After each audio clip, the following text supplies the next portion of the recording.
Lost Art with Andrew Cox podcast, Marine Corps League and Till Valhalla Project Ambassador. Now streaming on all major podcast platforms. Thanks for tuning in to the podcast that has given a voice to our veterans. The Lost Art with Andrew Cox. Hello, my friends, and welcome back to the Lost Art Podcast, that podcast giving a voice to our veterans. I'm your host, Andrew Cox, and today we're having a fireside chat with the crew and a couple of special guests. But before we get into the episode, are you enjoying the podcast? And make sure you go to the website. That's thelostart.podbean.com. Go check us out, see what we're all about. There are a couple ways you can help support us if you feel so inclined. You can go to that website. There's a one-time donation link. You can become a patron with a monthly donation, or you can go get you some cool gear. And if you don't want any cool gear, but you want to advertise your business, you can do that also on the podcast. So we are a one-stop shop here. We can do it all. Another big shout out to the Till Valhalla Project out there, man. That is one heck of an organization. You all need to go check them out. They do have some awesome gear, and everything that you get helps them in their mission. So please go out, read about it. Just do everything you can to help them, and it would be much appreciated. You can find them at tillvalhallaproject.com.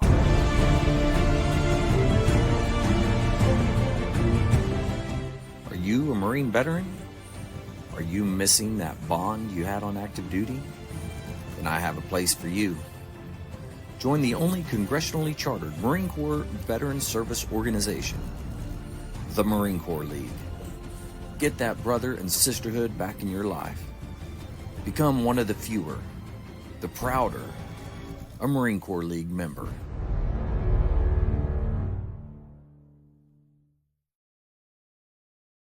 We're going to go around the country.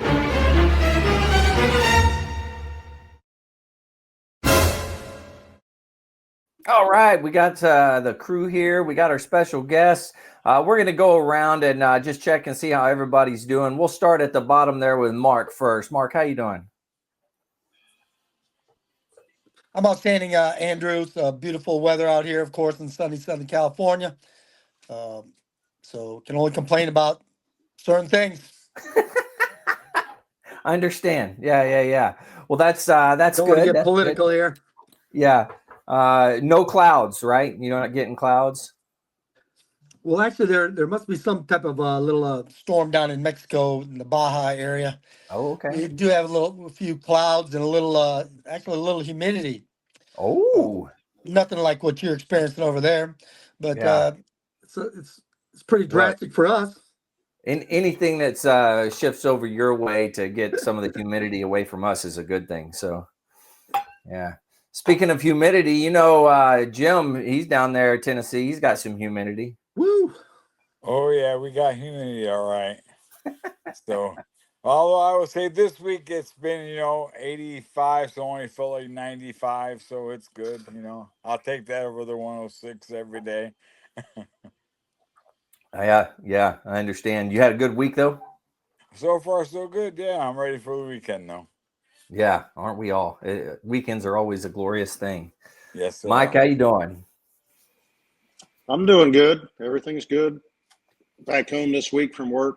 Doesn't mean I'm not working, but I will compliment Jim on it, what he was saying about the temperature. That is, it rained, I guess, down here every day last week while I was gone. It was raining in North Georgia and southern Tennessee, too. But all of a sudden I got back Monday night and I was like, what happened down here? I mean, it's 78 degrees. I'm like, are you kidding me? Yeah, that's right. But it rained every day since, but it didn't rain today. So it hit up about 90 today. All that moisture soaking out of the ground now. So yeah. But other than that, I can't complain. Everything's good. Very nice. Well, we got Bill Ney is here with us. He was on a podcast, a Fireside Chat recently as well. But Bill, welcome back. How you doing? Well, I had a wonderful morning. I wore both my Sons of the American Revolution hat and my Marine Corps League hat this morning. I attended as you probably all know, today is Purple Heart Day. And it started in August 7th of 1782. So for us in the Sons of the American Revolution, it's part of our America 250 program. And so I was part of the program down at the Golden Gate National Cemetery, where I gave those that attended a little history lesson on the history of the beginning of what is now known as the Purple Heart. And so I had a very nice morning honoring those that are recipients, past and present, of the Purple Heart. That's awesome, Bill, and God bless you for doing that. That's awesome. That type of thing needs to be spread around, and people need to know more about it. So thanks for doing that. All right, that brings us to here at Robbie. Robbie's been a superstar this week. So Robbie's already had 2 podcasts on this week from his story, but he's coming back today to talk to us a little bit. So how you doing, Robbie? I'm doing fine. I'm kind of jealous, though, that people talk about good weather. I got a thunderstorm. So if you hear loud banging going on, there's literally a big thunderstorm going on right in my neighborhood right now. So, we'll see. Hopefully my computer will stay running and all that. We'll hope for the best. I'm sure it'll work itself out, right? Yeah, well, Tampa is, I guess, the thunderstorm capital of the world. And that's our hockey team. It's called the Lightning, and for good reason. Oh, that makes sense. Yeah. Yeah. That's very interesting. So, Yeah, Mark's the only one that gets cut off the internet. He's typically the only one that. Yeah, that does happen with Mark from time to time. This is like California. If I talk too bad about the political landscape down here, all of a sudden my internet goes away. Hey. Mark, where in California are you? I'm sorry. America's finest city, San Diego. Okay. Yeah, I've got a brother-in-law who's the president of the San Diego Sons of the American Revolution. Oh, great. Yeah, and I've been there, so it is. I'm a past president of the Friendly Sons of St. Patrick, of San Diego. It is a great town. I enjoy it. Okay. Yeah. Okay. Well, are we? Let's jump into this, Robbie. Can you talk to us a little bit about kind of an overview of what we're going to talk about, and then we can jump into the slides if you want. Yeah. Well, before we do that, I've got to apologize.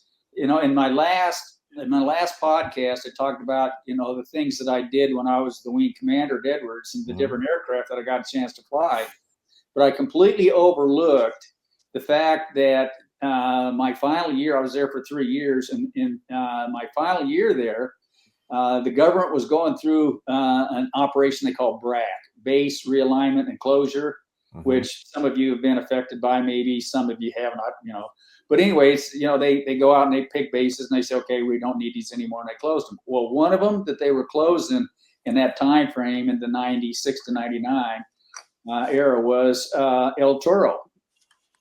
And so I'm sitting in my office one day there at Edwards, and the phone rings, and the secretary says, "Sir, there's a couple of Marine Corps guys who want to talk to you." I said, "What?"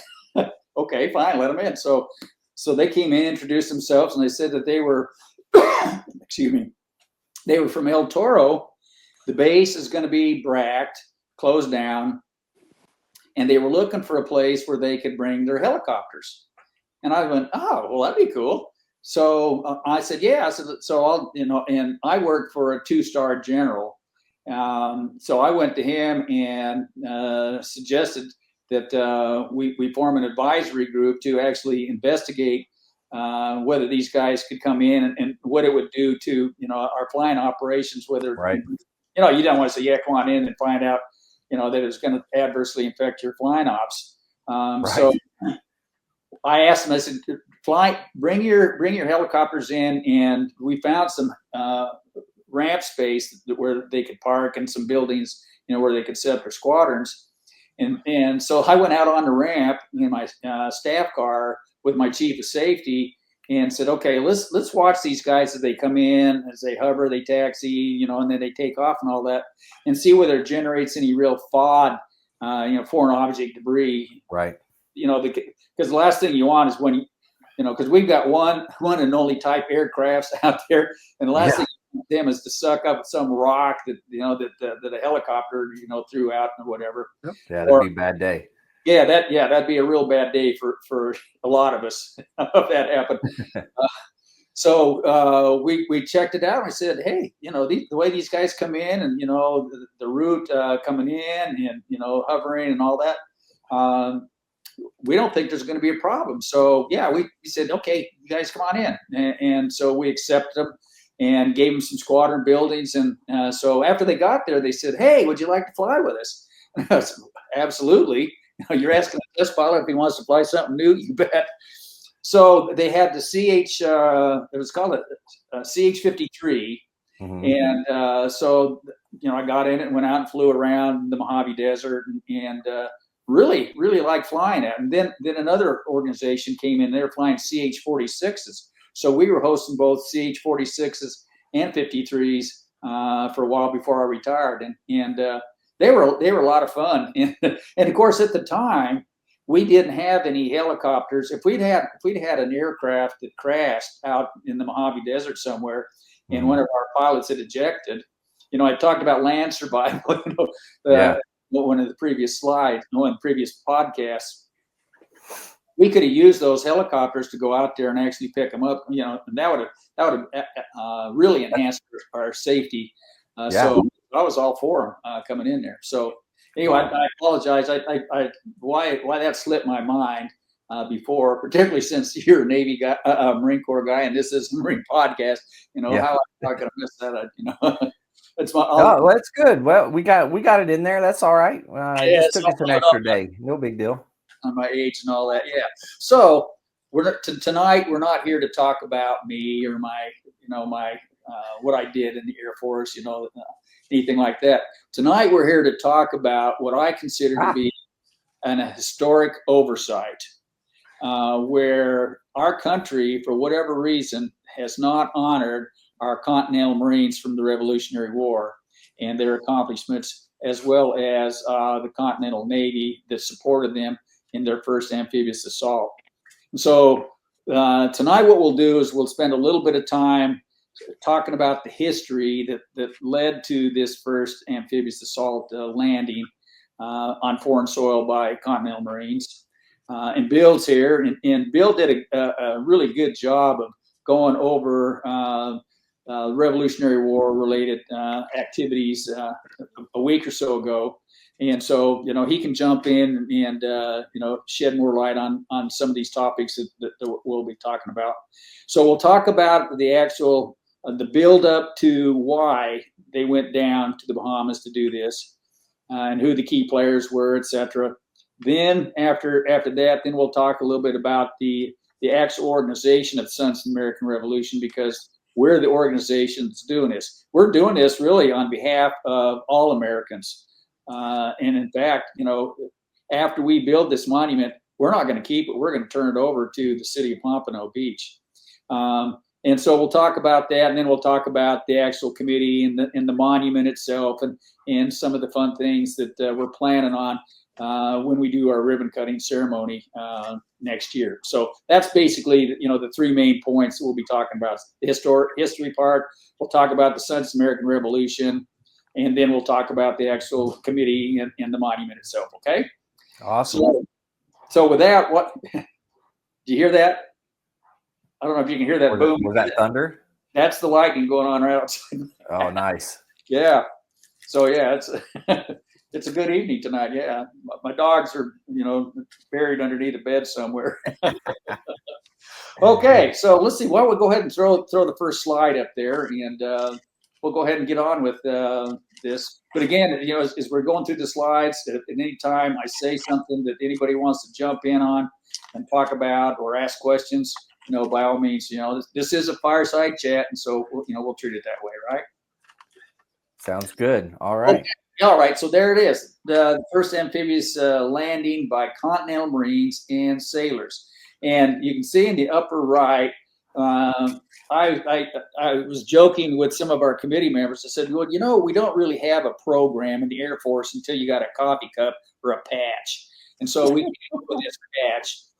First amphibious assault memorial, and you can see it's got the obelisk and the flags and the 250th. And typically, if you're going to build a monument, you go out and you do all your fundraising first, And then after you do your fundraising, you go, okay, we got the money. Then you go build the monument. But when you have a situation like we're facing now, in that we're getting ready to celebrate the 250th anniversary of our country, and not only is it the 250th anniversary of our country, but it's the 250th anniversary of an actual Marine historic event. We Right. said, okay, we will have the ribbon cutting on the 14th of March. And so now what do we need to do to get ready for that? And so that's the fundraising is focused on, making sure we have all the funds before, in time that we can actually build the monument, flagpoles, and get everything ready for the actual ceremony. Mhm. But we'll go into more detail on that in a minute. Okay. So next chart, let's see what, okay. So just kind of an overview.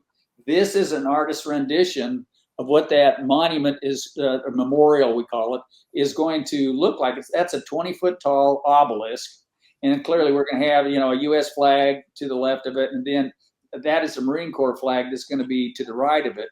And it's going to be located in Pompano Beach, where, there's several thousand, hundreds of thousands of visitors are going to be able to see this on an annual basis. So, we're really excited about being able to do this. But so that's what the monument is. And so now, why are we building the monument? What was the historic event that actually happened that caused us to want to do this? So next slide. Okay, so it's background.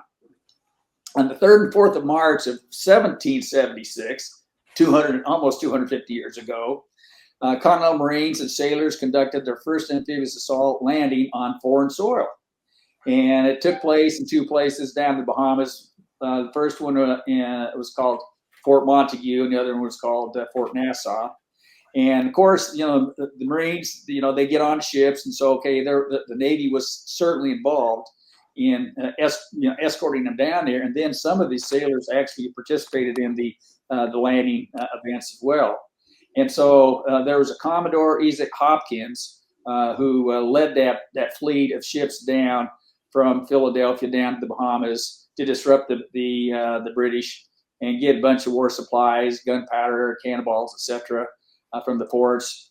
Bottom line is landing was successful. As a result, the British were forced to assign ships and troops in the Caribbean, which eluded their efforts on the mainland. And so from a strategic perspective, this was really important because really early on in the Revolutionary War, you had this event and the British go, ooh, okay, well, because they had just as much going on in the Caribbean and the Bahamas, and sugar plantations and all of that, that they just said, oh, well, we can't allow the Americans to go and take all that stuff. So they had to keep some of their warfighting resources there in the Bahamas and in the Caribbean to protect those resources. So it was a very successful strategic operation from that perspective as well. Very nice. So we think that's pretty cool in and of itself. Yeah.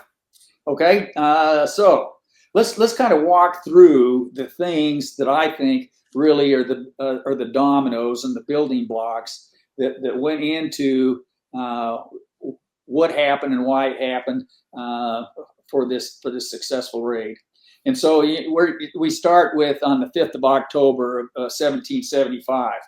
Okay. Now, we had Lexington and Concord.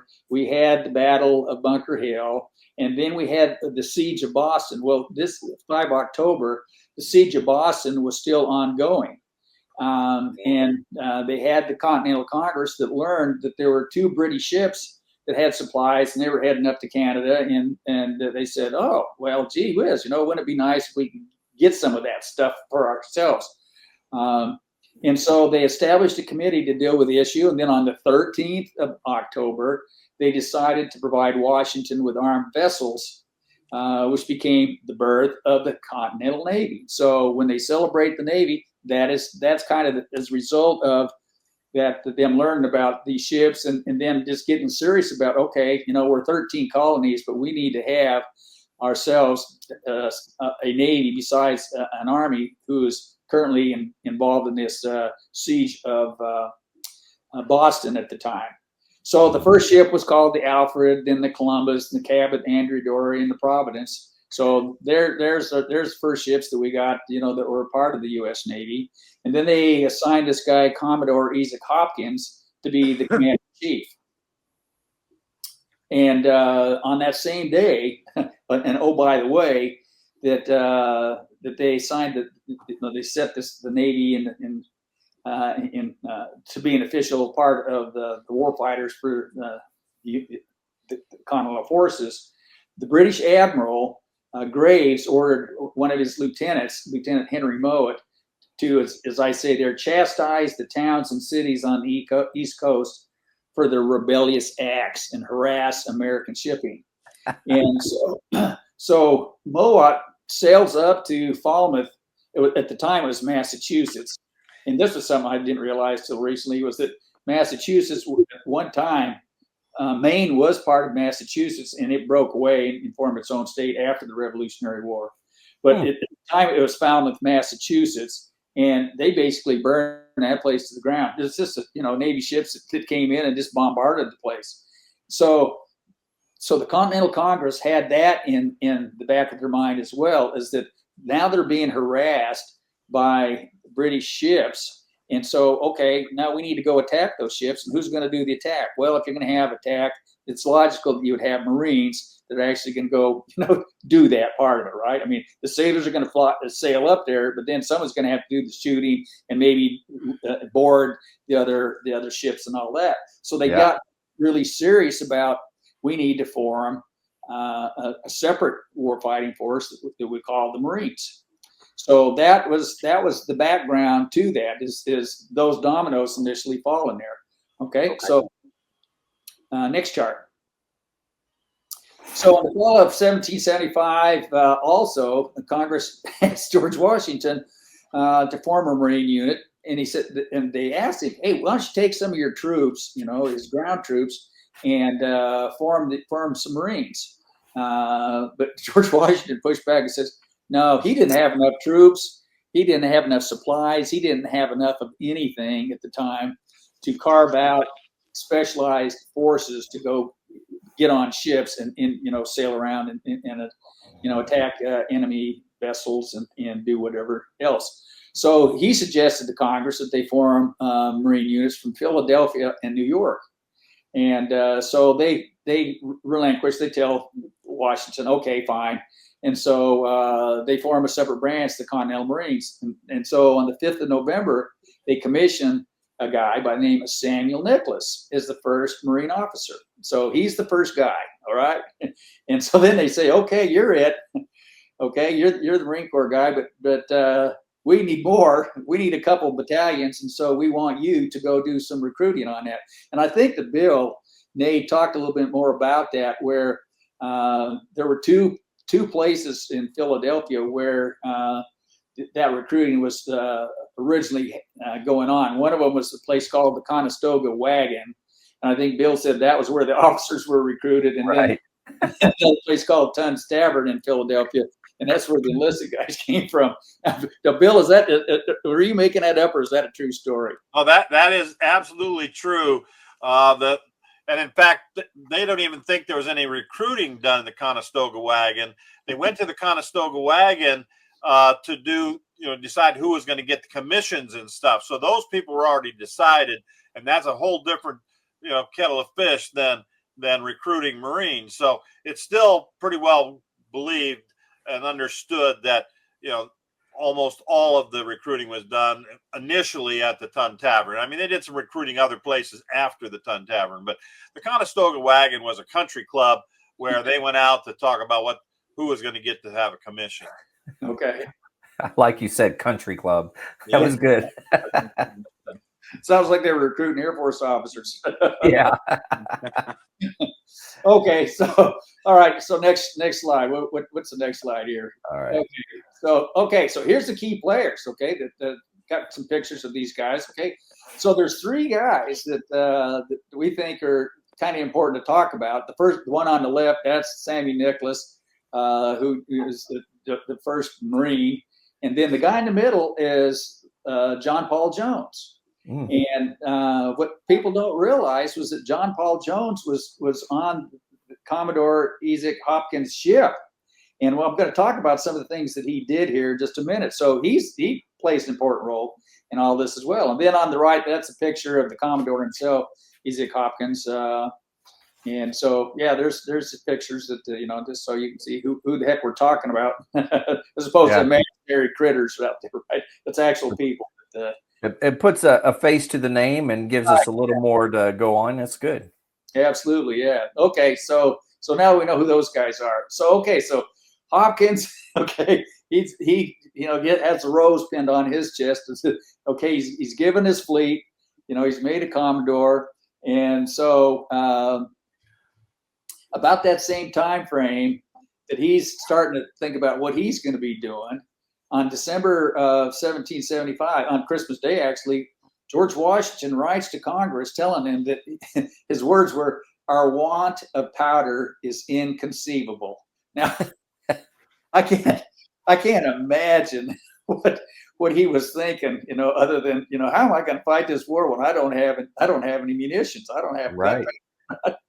Because I mean, again, we were 13 colonies. We weren't even really all united at that time. And Sure. as a side note to that, we didn't have uniforms that were uniform. Each colony brought their own uniforms, from years ago, from French and Indian Wars and earlier stuff. So I mean, you'd have guys show up from Virginia and they were wearing something completely different than guys from New Jersey or New York, whatever. Right. So we didn't have supply chains that that would say, okay, here's all your weapons, like we do today. That I talked a little bit about in my last podcast.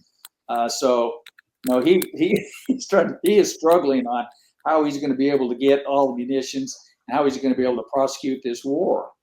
At the same time, they got an intelligence report that said that there were large quantities of gunpowder being stored down in New Providence, Bahamas. And what had happened there was the Virginia governor had also gotten rumors that the Patriots were going to be looking for munitions and whatever else, and so they knew about the powder in Virginia. So he loads it on ships and sails it down to New Providence. So they knew that was down in New Providence where they should have gotten it perhaps out of Virginia, if possible. Then on the 1st of January, British ships, again, like we talked about how up in Maine, they got attacked. Well, on the 1st of January, Norfolk, Virginia got attacked also.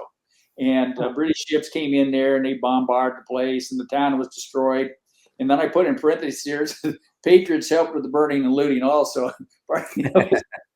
Because and most historians don't really spend a lot of time talking about that. They really talk about how Norfolk was decimated by the British Navy, mm-hmm. and how that whipped up the flames, of the colonists and trying to get more support for this the Patriots and this new activity that they're engaged in. So you had these two specific situations where these towns had just been decimated by the British fleet. And Congress gives Commodore Hopkins orders to sail to Virginia's Chesapeake Bay. And then it says, when possible, find the enemy. And if they are not superior to your own, attack, take, or destroy all naval forces. Okay. And then he was supposed to go to North and South Carolina and then ditto, do the same, what you just did in Virginia and Chesapeake. And then next he was supposed to turn around, sail back up to Rhode Island, and he was supposed to attack the enemy there. So his job was basically to protect the seaboard, okay, from South Carolina up to Rhode Island. That was the primary job. Okay. Well, apparently there was a little caveat that says, well, but if you can't do that, then then do what you think is best. It's kind of the words that I think were written in there. And so, okay, next slide. He decides, go back slide. Oh, sorry. Go back slide. Yeah. So instead of sailing down to the Carolinas or going down to Virginia like the direct orders were, he decides, okay, we're going to go down.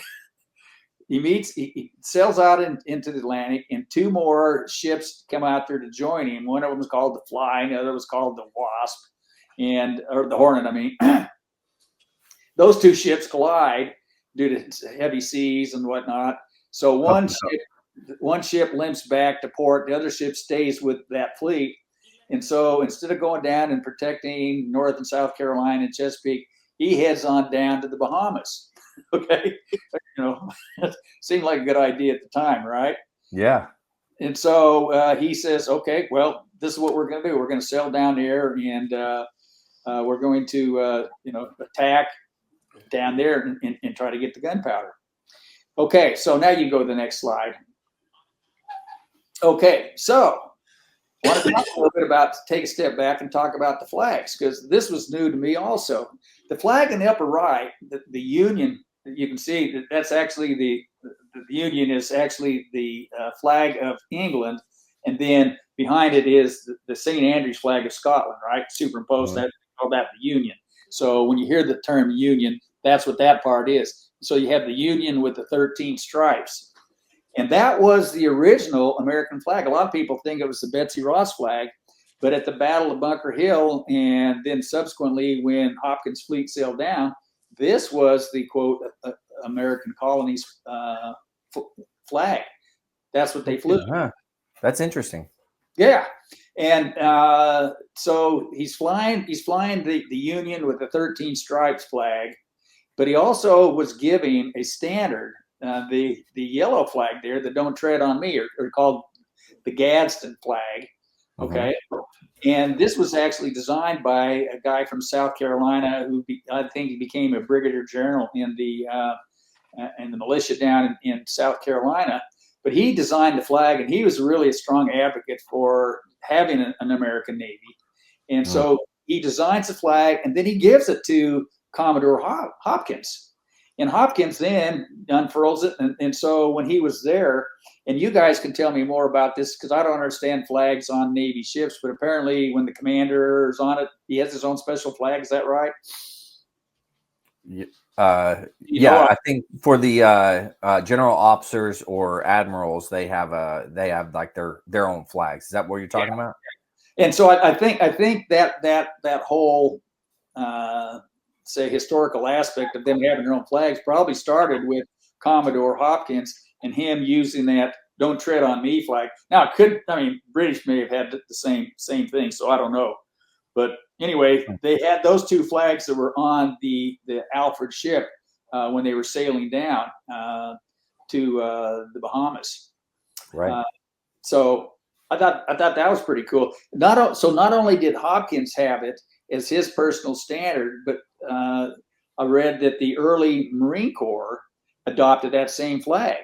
In fact, I read where when they went down to the Bahamas, Marines had drums, and they painted the drums yellow, and then wrote the "Don't Tread on Me" on there. So that was obviously something they really took hold of and said, "Yeah, this is now ours. we're gonna use this flag." And another interesting sidelight about the flag with the rattlesnake is that was.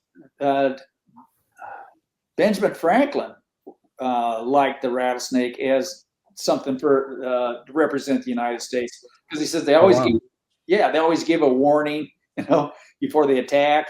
They attack with vigor and all that. And so there were a lot of our early patriot fathers or founding fathers who really took a liking to the rattlesnake for whatever reason. And so I thought that was kind of cool. I grew up in Idaho, like I said, in my first podcast, and I thought there were only rattlesnakes out in Idaho. I didn't know they had them on the East Coast too. But I think they got rattlesnakes everywhere. They must, yeah, here in America. Well, I don't think they have them in Great Britain, because I think it was Benjamin Franklin said that what we ought to do is bundle up a bunch of them and give them to the British.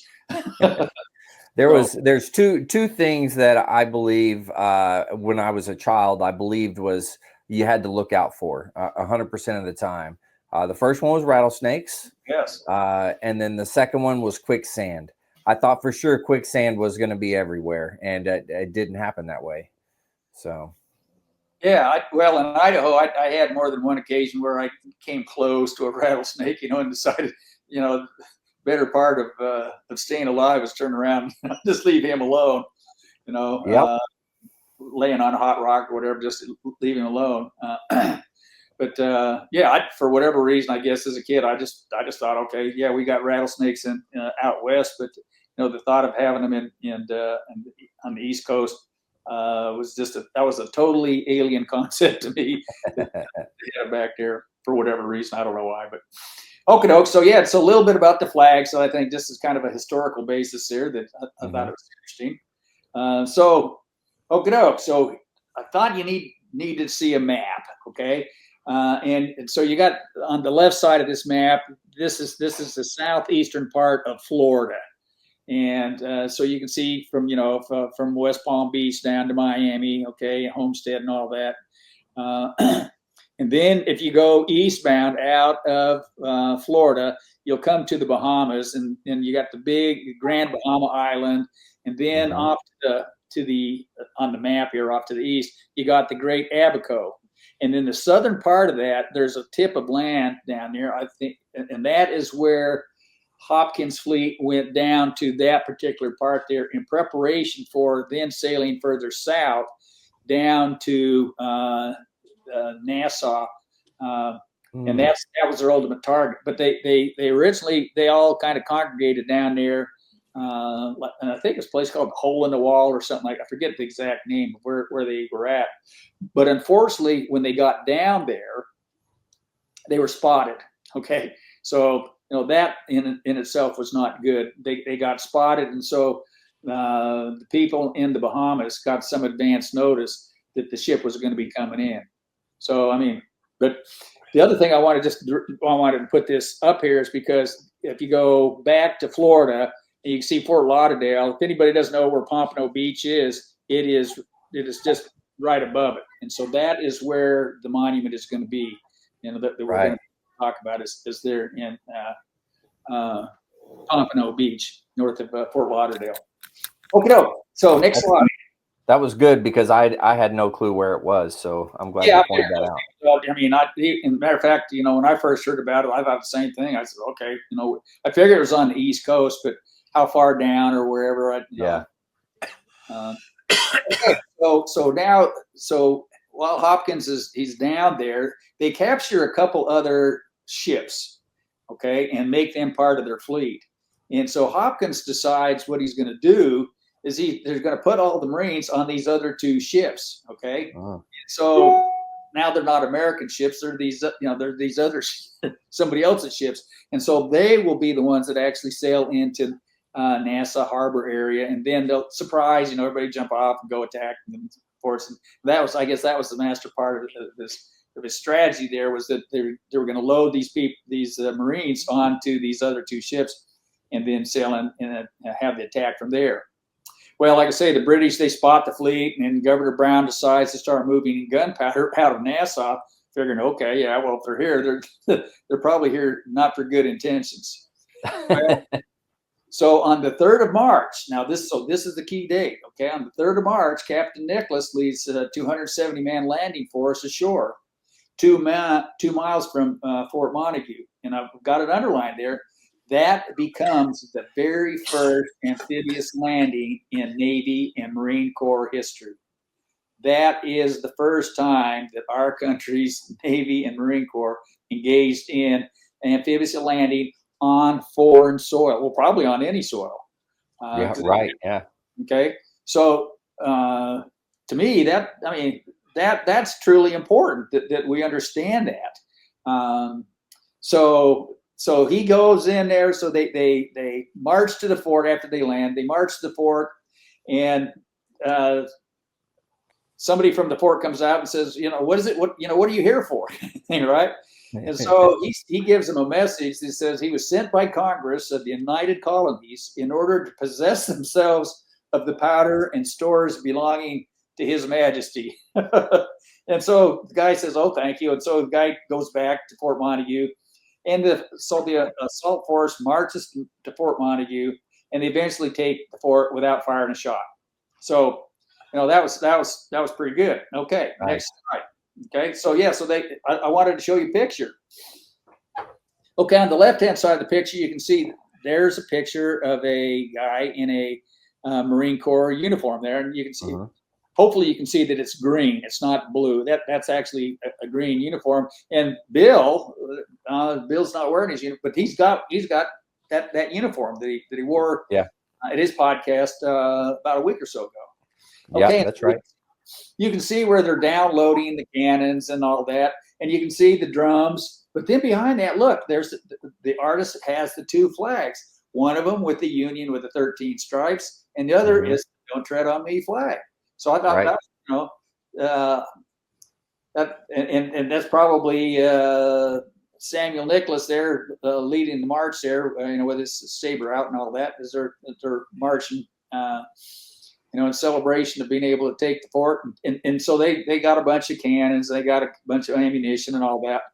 But because they had spent so much time down in those 2 ships, below decks was cramped and people were getting sick and whatnot, instead of continuing to march to Fort Nassau that day, they spent the night there at Fort Montague. Okay, next slide. Okay, so now Nicholas, he gives his troops a rest. And so, hey, we're going to spend the night here, and we'll go attack Fort Nassau, a few miles away from here tomorrow. Yeah. Okay. Well, while they're resting, Commodore Hopkins contacts the inhabitants with a message that I thought this was fascinating what he said. So I'll read it. This is, to the gentlemen freemen and inhabitants of the island of New Providence. The reasons of my landing an armed force on the island is in order to take possession of the powder and warlike store belonging to the crown. And if I am not opposed in putting my design in execution, the persons and property of the inhabitants shall be safe. Neither shall they be suffered to be hurt in case they make no resistance. Given under my hand on board the ship Alfred. Okay, so he gives that to the governor, and he gives that, they disseminate that information. So I'm sure the people sat there and thought, okay, well, is this worth fighting over? And they came to the answer, no.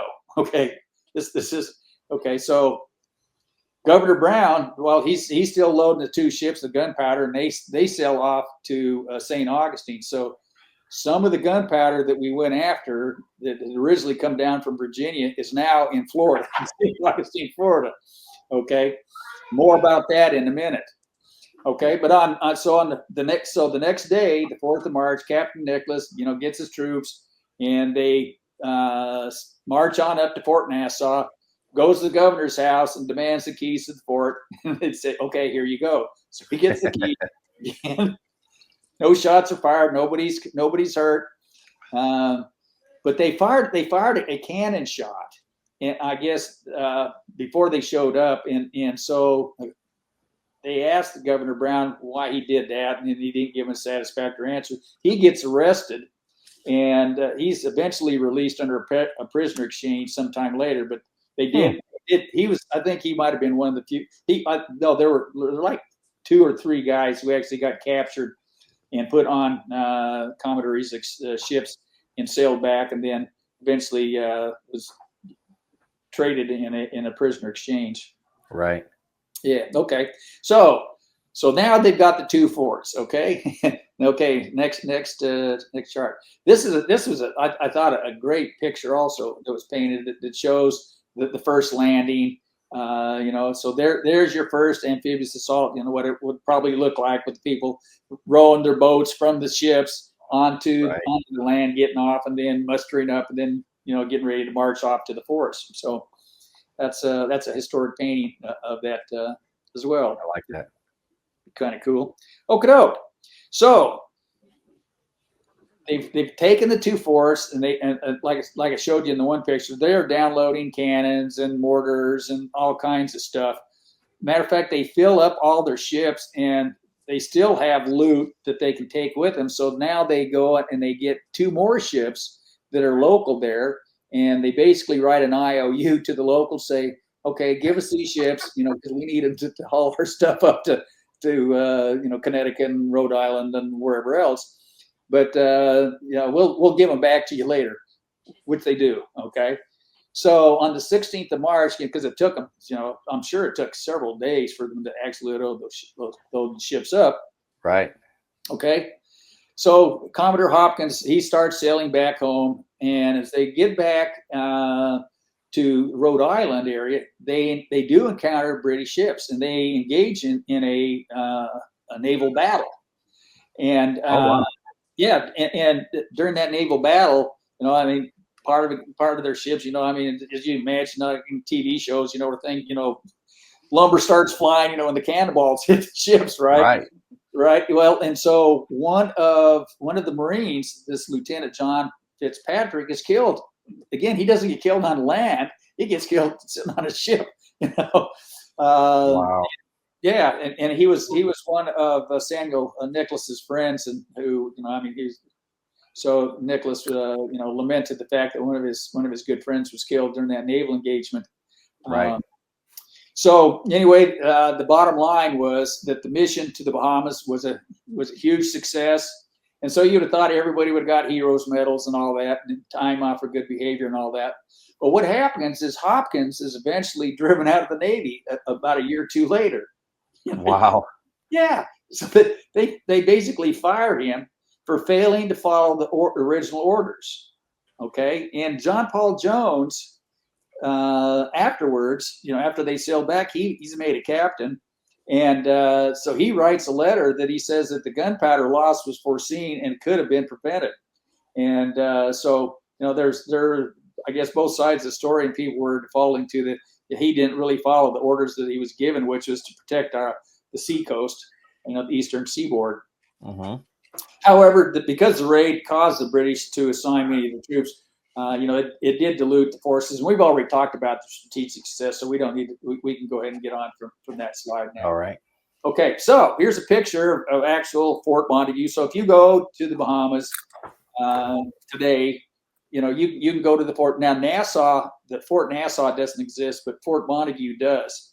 And it was built in 1741, and it's apparently the oldest fort in the Bahamas that is still standing. So, it's kind of a cool looking fort.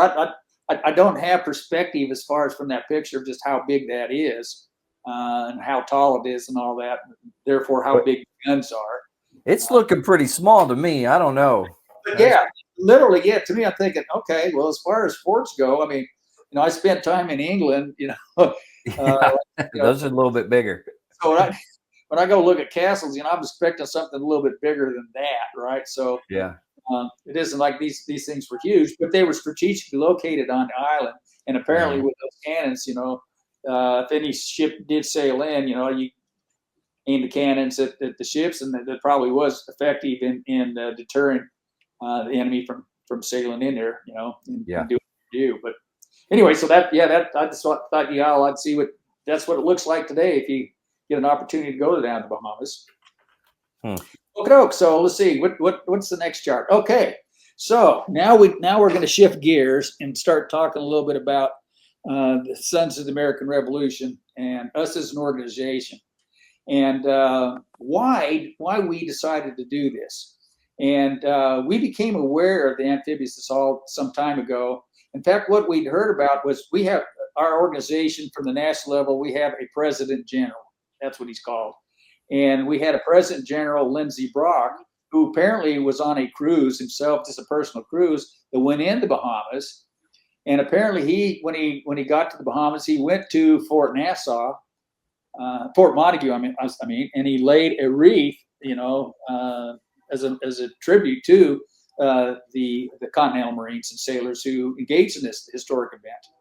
And so we in the Forest Society heard about this. We said, well, gee whiz, are there any plaques or monuments or anything, do we have anything, and we couldn't find anything anywhere.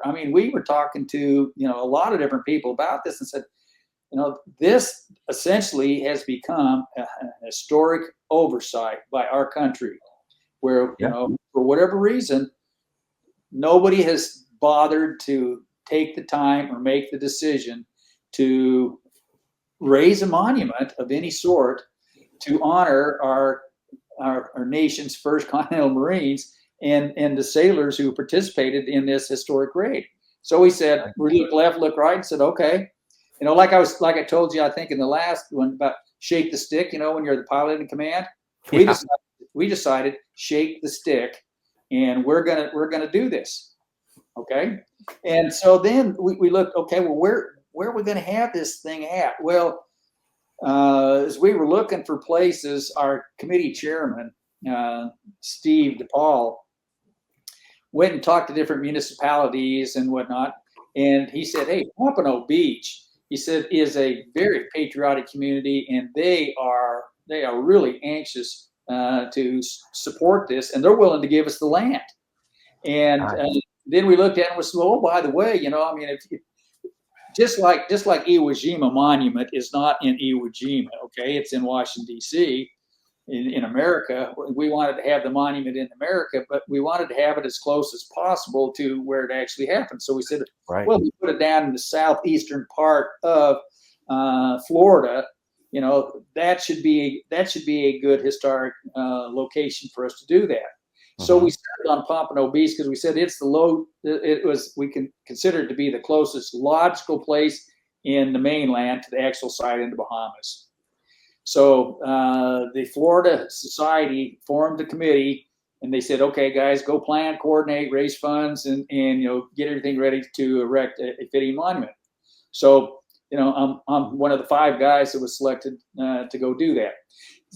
The pictures here, you can see it's going to be right on the coast there, and that red arrow on that left picture there, that's about where the memorial is going to actually be. It's right next to that sign that says Pompano Beach.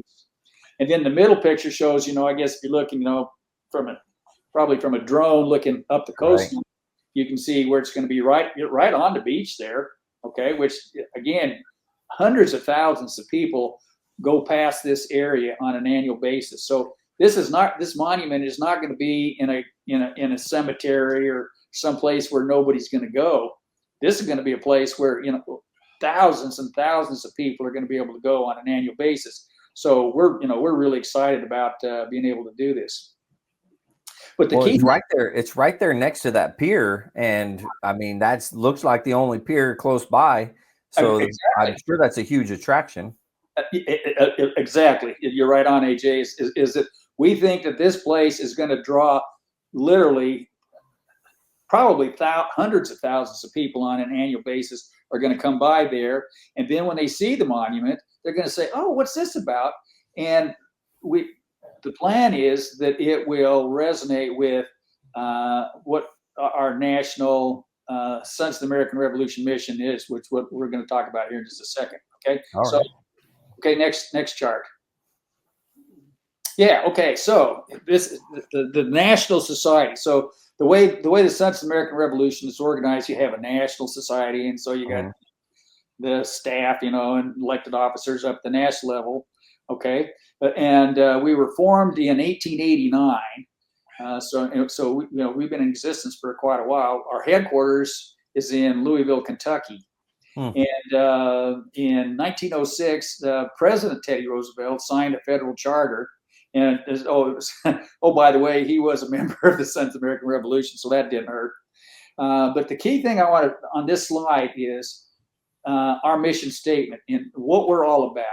Okay, so this is the kind of thing that Bill Ney and I are focused on a daily basis, and that is first and foremost, we want to honor our Revolutionary War patriot ancestors by promoting patriotism. We also want to serve our communities, and then we want to educate and inspire future generations about the founding principles of our country. So now when you take a look at that monument, you overlay it with that mission statement, we say, well, this is a perfect fit. So the people that come in, they're going to say, well, what's this monument about? And they'll start asking questions, and hopefully they'll do a little Googling and a little searching and do more reading about all of these things that are associated with that first amphibious raid by the Continental Marines. And so that will help inspire future generations as well. So that's the plan. Okay. And that's what we're all about. So we've got from the national, we've got state societies in each of the states. We also got international societies in places like Canada and France and several other foreign countries. We've got members. Spain, for instance, And then we've got local chapters. I mean, there's, I think, your head's kind of in the way, but the bullet there. Oh, But sorry. Here, let me fix it. we've got 550 local chapters all over the country, and we've got currently 37,000 members within the organization. But our database has over 200,000 descendants admitted. Now these are people who can link their lineage back to someone who participated in the Revolutionary War, one way or another. Okay, and from that, then they can become a member. Next chart. Let's see what real quick. You had asked me earlier if my lineage has been tracked back that far. It has not. Yeah. However, my wife's was tracked back that far, and she has relatives or whatever that was in the American Revolution. So she could become a member of the Daughters. So yeah, we have a sister organization called the Daughters of the American Revolution, Right. and so yeah, my wife is a member of the Daughters of the American Revolution also. Very nice. So, and what we find, the wives, the ladies, that they are so much better at recruiting, raising money. So, I mean, I did not even know that the Sons of the American Revolution existed for many years, where I'd heard about the Daughters of the American Revolution, many years ago. So Yeah. For whatever reason, the ladies just out hustle us all the time on that. But we're that's pretty normal though. Yeah, exactly. Yeah, my hat's off to it, for a job well done in that regard. Absolutely. Yeah, absolutely. Okay, so to become a member of the Sons of the American Revolution, okay, you got to show an acceptable ancestor back in that time frame. Now, say, I don't know if I've got any ancestors. Do you know how many? If you go back 10 generations, do you know how many grandparents you have at 10 generations back? It's a good point. 1,024. Oh my God. Yeah, you have 1,000. So you got two. It goes from two, from your parents. Yeah. 2, 4, 8, 16, 32, 64, 128, 256, 512 at 9 generations, 1,024 at 10 generations. So if you go back 7 to 8 generations, which that's kind of the heart of the envelope for most people of having ancestors who were of the age to be able to participate in the Revolutionary War. Right. You probably got 500 grandparents. Now that, let's say half of them, you probably have 250 grandfathers. And so, if your lineage was in America, chances are, you probably do have someone who would qualify to be a member of the Sons of the American Revolution. Now, minus Robbie and Bill, does anybody else here know if they have lineage back that far? No. The best I know of is the Civil War. Okay. But yeah, I don't have any. I guess my descendants came in a strange way. They went into Canada, then came down from Ireland. But that was well after the Revolutionary War.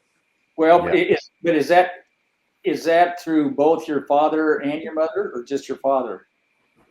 Well, that's on my father's side. Now, my mother's side, I won't sit here and lie. I honestly couldn't tell you.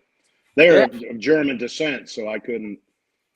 In Western Pennsylvania, that family runs deep as far as the state of Pennsylvania. So I couldn't. There may be, but I honestly don't know.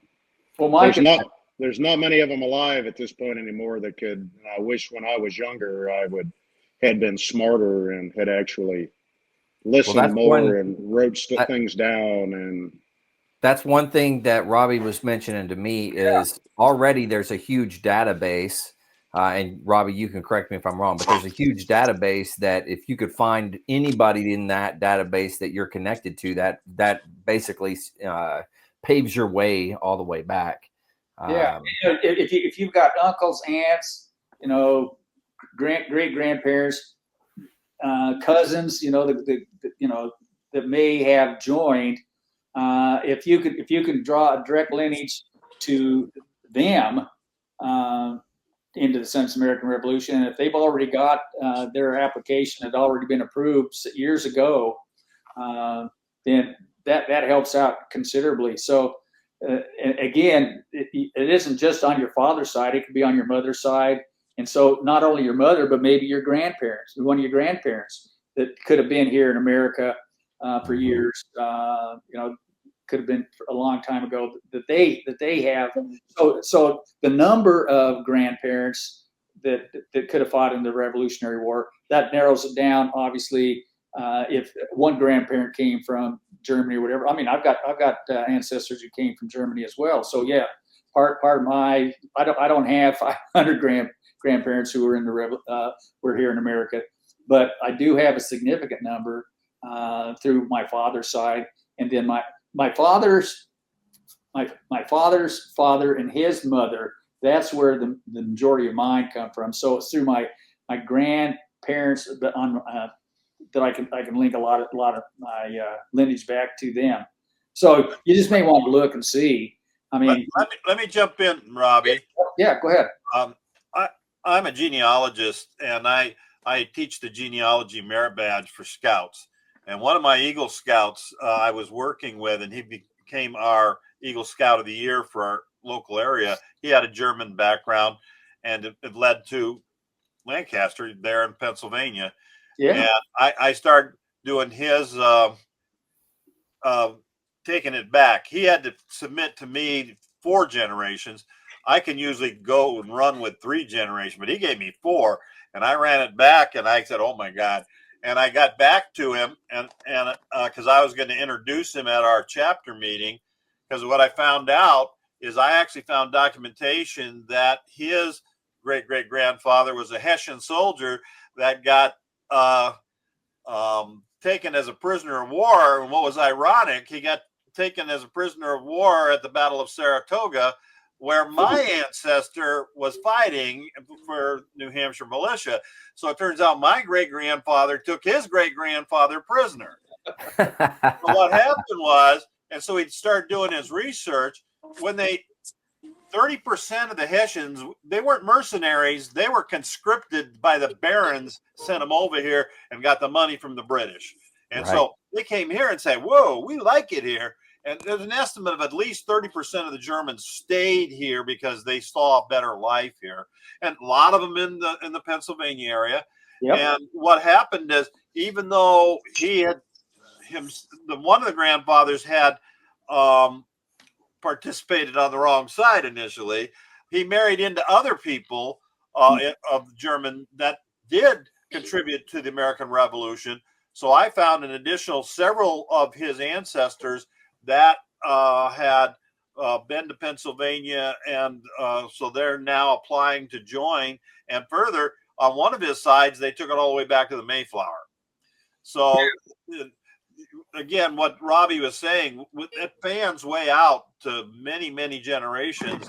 And if you have somebody that was there, Mike, it's likely you do. And you just need to get a hold of your local SAR. They have genealogists and registrars that can help you.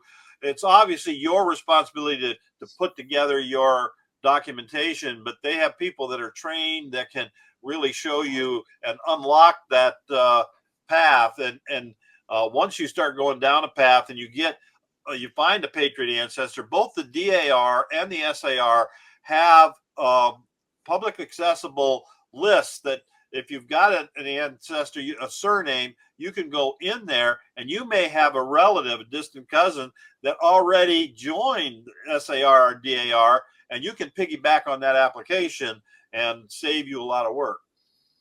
Yeah, and I saw, it looks like, Jim, you made a comment that you're pretty sure, but not how to prove it.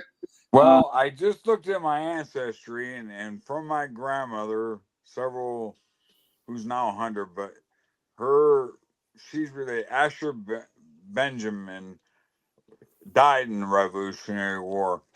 And he is a direct relative of my grandmother. So okay. Yeah. So yeah, I mean, if your grandmother, I mean, if your grandmother can draw back to him and you can draw to your grandmother, that's all you need to do, right? Yeah. Okay. Yeah. So there may be more opportunities than you're aware of, and that's why I wanted to tee this up for you guys tonight, but also for you to spread that out to your Marine Corps buddies, is that there are resources. When I was a kid growing up, I asked my dad where we came from. I grew up in Pocatello, Idaho, and I was studying Idaho history. I think it was in grade school, and they talked about the Oregon Trail that went through Pocatello, and so I was okay. So I knew about the Oregon Trail, and knew about the pioneers and all that. And so I started thinking, I said, okay, where did we come from? Because I know I'm not Native American Indian, okay, and so there's only two kinds of people in Idaho: either those that are immigrants, or those that are native. And so, okay, I knew we were part of that population that you'd call immigrants. So where did we come from? My dad had no idea either. He had no idea where we came from. So it was only after I retired from the Air Force, then after I retired from my second job, after I got out and became a defense contractor, then moved down to Tampa, Florida, and my wife bought me an Ancestry DNA test kit. And I thought, okay, that's going to solve all my problems. It doesn't. So, I wouldn't start there, but it got me at least looking into genealogy. And I'll tell you, with the internet today, it is so much easier to go try to track people down.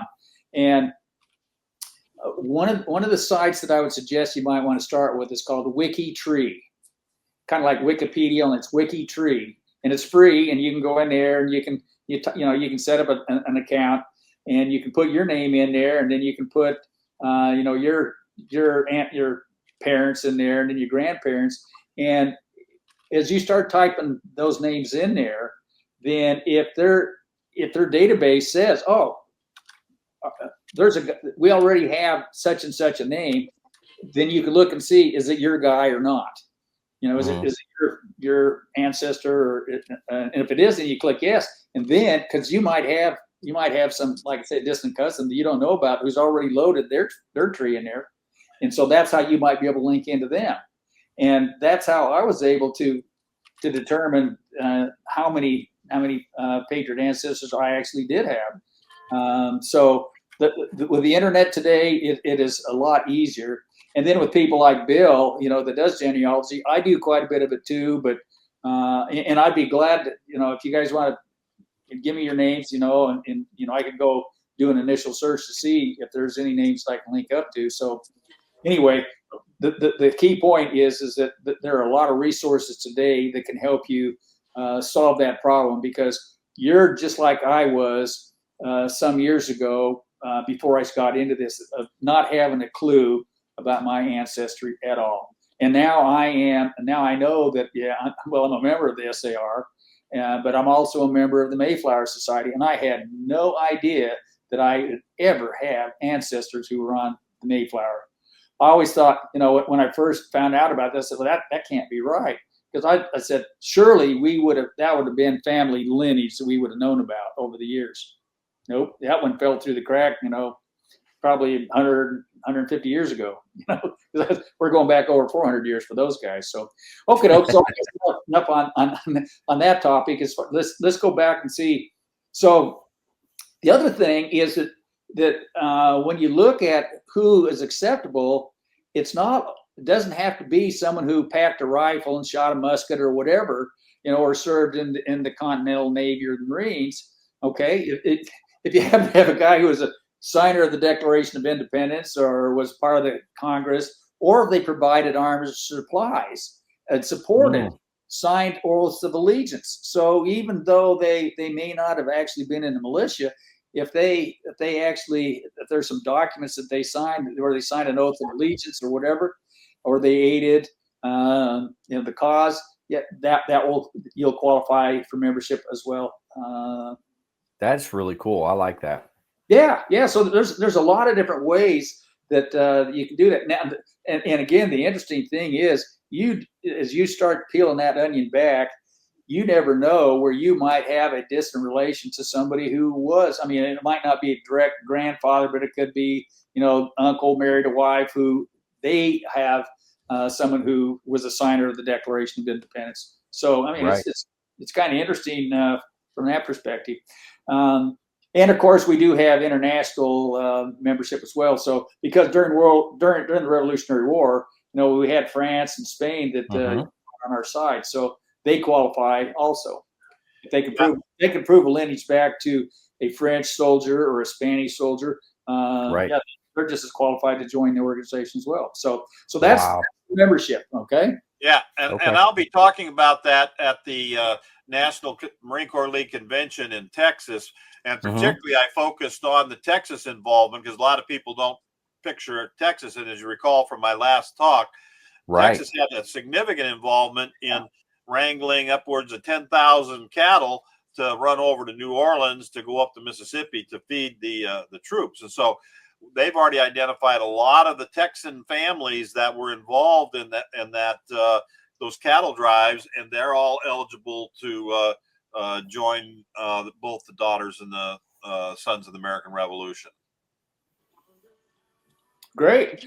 Well, here up in the Panhandle, we Galvez from Spain is a big deal up there.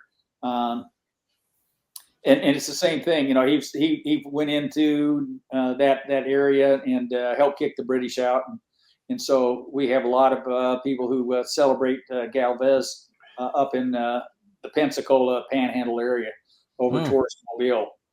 Right. Yeah. Okay. All right. So let's see. So now that's how you can become a member. And again, Sorry. You guys, anybody, if you want to contact me offline about this and see if we can kind of prime the pump, I'd be more than happy to do that with you. So, okay, let's see, next chart. Okay, someone put good Lord. I keep hitting the wrong button. I'm sorry. Okay, let's see. So now we're at the Florida State Society. So we've talked about the National Society, and so things flow down to the State Society. We have a state president, and they have their officers and all that. And then spread across the state, we have 32 chapters, local chapters. So in the Tampa area, the Tampa chapter, Clearwater chapter, et cetera, et cetera. Right. And so we call ourselves, the nickname is Florida, FLSSAR, Florida Society. And so it was the Florida Society that initially made that decision to set up this special committee to lead the efforts to go do the fundraising and then do the design, the artwork, and all that to make this thing a reality. And so, my hat's off to the officers of the Florida Society who said, yeah, this is the right thing to do. So, let's go make this happen. And so they formed the committee. There's 5 of us on the committee, and our chairman is a guy by the name of Steve DePaul. And Steve is the guy, he has really been, he is the driving force behind this. I think he was the original guy who went to the officers in the Florida Society and said, hey, this is something I think we ought to do. And they all agreed. And so they made him the chairman. And so, he's just doing a bang up job leading this effort. So, again, my hat's off to him for that. Absolutely. Okay, let's see, next charts. Okay, so now we're down to, let's talk about the project itself. Okay, the memorial. Okay, so we call it the memorial, and it's going to include the actual monument, which is a 20-foot tall obelisk, kind of like Washington's obelisk in Washington, D.C. And it's going to have some bronze plaques on it. We're going to have the 2 flag poles, one the U.S. flag and one on the other side will be a U.S. Marine Corps flag. We're going to have 2 park benches, and one of them is we're going to have a Continental Marine, life-size Continental Marine. He's going to be sitting on the park bench, and he's going to be looking up at the obelisk. And this is going to allow for people to actually sit there next to this Continental Marine and have their picture taken, right? As a momentum cool. For their visit, right? Yeah, so we think that's going to be really cool to have more interaction with the local, the visitors are going to be coming in there just to actually sit next to a Continental Marine and have your picture taken. So that'll be a bronze statue as well. That's going to. So the obelisk itself is going to be actually made of concrete, but there's going to be some plaques on the obelisk that talks about the historic event and all of that. Right. Then we'll have the bronze statue of the Continental Marine. on the bench, and then we're going to have around it. We're going to have this railing with these pillars, and on the pillars there's going to be plaques, and on those plaques, this is where we're going to have the names of the people and organizations, companies, etc., that donate significant amounts of money to help with this the fundraising effort, so that we can like I say, we got to build it before we can't go anti-deficient and tell contractors to go build a thing if we don't have the money. So we got to make sure we have the money first, right? Well, everything revolves around money eventually. So absolutely, yeah. And so the plan, like we said, is we want to have the ribbon cutting ceremony. It was originally going to be on the 7th of March. We said, okay, we do it in the middle of the week, people aren't going to come, so what's the first Saturday after the 3rd and 4th of March, which is the actual historic event? And so we were originally planning on doing this on the 7th of March, but we just hit too many problems of other things going on the 7th of March. The DAR, for instance, they were having their national convention or state convention. I'm not sure which, but one of them, they said, we're going to go to our own convention at the same time frame. Well, then we found out the SER is having a leadership conference on the 7th of March also. So we said, okay, we'll slide it a week. So for this coming ribbon cutting, we're going to have on the 14th of March, but then we're planning to have annual celebrations. Right. So this isn't a one and done. This is every year we're going to have color guards that's going to go there on the first Saturday after the 3rd or 4th of March and lay wreaths and, do a ceremony to honor our Marines and sailors who participated in this historic event. Very cool. Yeah. So I mean, that's now. Have you looked into? And I may be getting off topic a little bit here, but have you looked into the band having a Marine band come down for that? The short answer is, I think someone asked the question, but I'm not sure that we've actually engaged in having that done. Yeah. If you know somebody that we can talk to about, I know a guy. I know pretty much all the guys in the Marine band. So we can at least start putting some feelers out for that for sure. Let me. As soon as this podcast is over, I'm going to pick up the phone. I'm going to call our chairman and say, "Hey, what do we think about this?" So we'll get back with you. But I think he's going to go, "Hey, yeah, if they're willing to come down and participate in it, that's going to be fantastic." Yeah. They might get a little sand in their shoes, along the way. Hopefully they don't. That's okay. Nothing wrong with sand in your shoes. But right, Mike. Well, see, that's the thing. We want to get the word out to as many people as we possibly can, because just about everybody who hears about it goes, "Man, that is cool." First time I've heard about that. And they say, just like we did, why hasn't this been done before? Right? I mean, literally, why has not somebody picked up, and run with this ball before now? But the fact that we got the 250th anniversary, that this is, everything's kind of coming together. We think, well, this is the perfect storm for us to do that. And so I have contacted some very senior officers within the Marine Corps. Lieutenant General Carl Mundy III, and his. I've heard of him. Yeah. Yeah, you heard of him. Okay, so I'm in contact with him, but I have not taken the next step of asking him about getting any official Marine Corps participation in that. I asked him. I said, "Well, if you would like to just let people, in the Pentagon know about this, you would know how to do that a lot better than I would." So we contacted him, and we also contacted another 2-star general from the Marines. And I want to talk just we're going to take a step back for a second and talk about this guy. I want to show you this book, Washington's Marines by Jason Q. Bohm. Okay, Major General, U.S. Marine Corps. We got in touch with him. A lot of the information that I talked about tonight came from this book. Okay, this is a fascinating book that talks about the history of the Marine Corps, and I, commend you this to your reading list. I have just, it's been fascinating to read this book. And for you, AJ, this book is coming to you. So, Oh, shoot. yeah. All right. Well, we want to thank you. The committee wants to thank you for all you have done to help us with getting the word out there. So we thought the least we can do is to send you a copy of this book. So, well, you're too kind. You're too kind. So here's a sad story.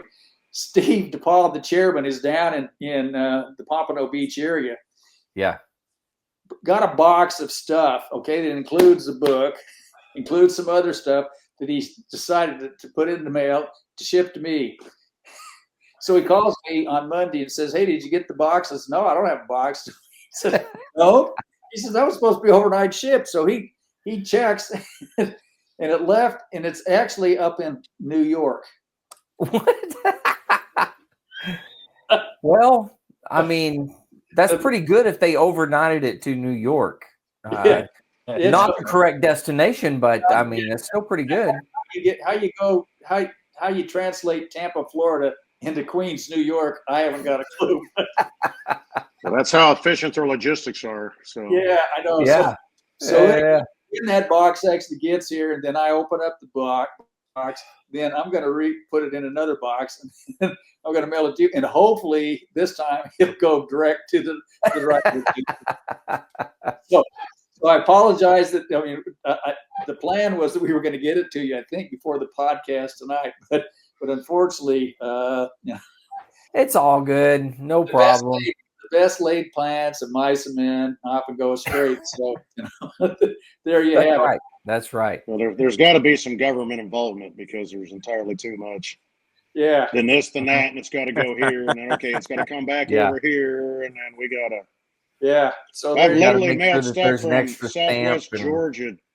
I've mailed stuff from Southwest Georgia to my daughter in Knoxville, Tennessee, and I've tracked it where it's gone to Florida. Then it went from Florida to Texas. And then one, it was probably a year ago, went from here to Florida, Florida to Texas, Texas to Minnesota, then it went to Knoxville. What? And you explain to me what the it makes no sense. It either didn't get unloaded, it didn't get scanned, and it's like, oh, they're sitting there looking, they're like, what is this? Yeah. It's like, I don't understand. But I don't understand. If you ask any of them, they're like, oh, no, that's the most efficient way for us to do it because then we can send it down there and then they'll resort it and then we'll send it back. And that's okay. Yeah. You said that's the most convenient way or the best? No, the most efficient way. Most efficient way? Yeah. That's I asked the postmaster, I said, explain this to me. And he goes, I can't. Yeah. He said it's the most efficient way they deem fit. He said once it leaves here, he said I don't know what to tell you. I was like, thanks, I appreciate it. It's logic for that to be the most efficient thing. Yeah. It's like what you spent in jet fuel could have literally been put on a truck and driven there for a heck of a lot less. Okay. Because the old saying goes, very true. I digress. So let's see what's the next chart. Let's see if we can get back on track here. Now that we know how our postal system works, let's see if we can talk about it. Frank would probably rolling over in his grave if he heard this conversation. What happened to the horses? The post. Yeah, what happened with Pony Express? Okay, we could probably get Pony Express over there quicker. Okay. So let's see, we've already talked about this in Memorial, and again, the ribbon cutting we're planning on the 14th. So what's the next? We can go to the next chart then. All right. Okay. So here again, this is a different. I showed you a picture looking at the kind of angle off. Here's looking out over the beach and see what it's going to look like.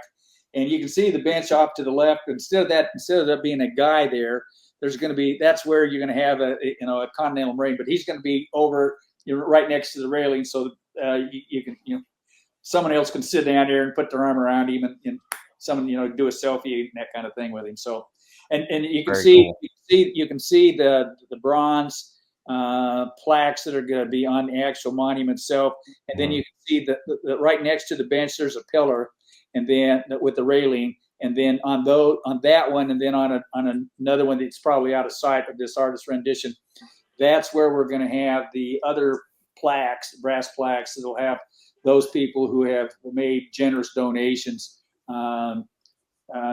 to pay for the monument itself. So that's kind of how we're going to attack this issue.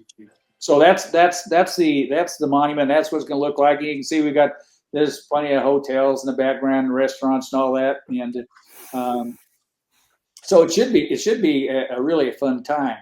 Okay, next chart. What do we got here for the next chart?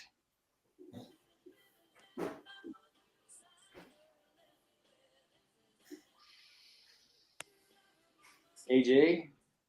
Hey, oh, yep, I heard you that time. Okay, oh, yeah. Sorry, I cut out and my stuff wasn't working there for a second, so I didn't hear anything that you said. But as long as everybody else heard it, we're good. I mean, okay. But I personally didn't hear it. All right, good enough. Well, when you go back, you can look at the podcast to hear what I said. Yeah, exactly. I apologize for that. That's okay. Unfortunately, my service here isn't 100% great, but it's good enough. Okay. Well, I mean, we're still marching along. I mean, what the heck? You said there was another slide, Robbie? Yeah, there's another slide. Oh, yeah. Okay, another slide. Yeah. Okay, contact information. Well, you put up a banner earlier. I did. Okay. I cheated earlier, so okay, yeah. I thought we were further into the slides than we were, so I apologize. But. So we have come up with a website, and so you just want to just type in 1776landing.org. Okay. And I'll show you a picture of the website here in just a second. And then if you want to contact us, then it's the email address is 1776landingcontact@gmail.com. So that's how you can reach us. Or you can go to AJ and say, hey, what's Robbie's number? And give me a call, and that'll work also.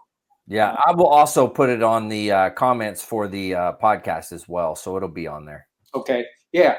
And by the way, I also want to speaking of podcasts and all that, my wife contacted the Marine Corps League Facebook guy for your National Marine Corps League, and sent him some information about the memorial, and he immediately posted it on Facebook. So if you look at your Marine Corps League Facebook page, you'll see what Kathy, my wife, sent to your chief administrator, and he was so nice. He just immediately, yeah, absolutely, and boom.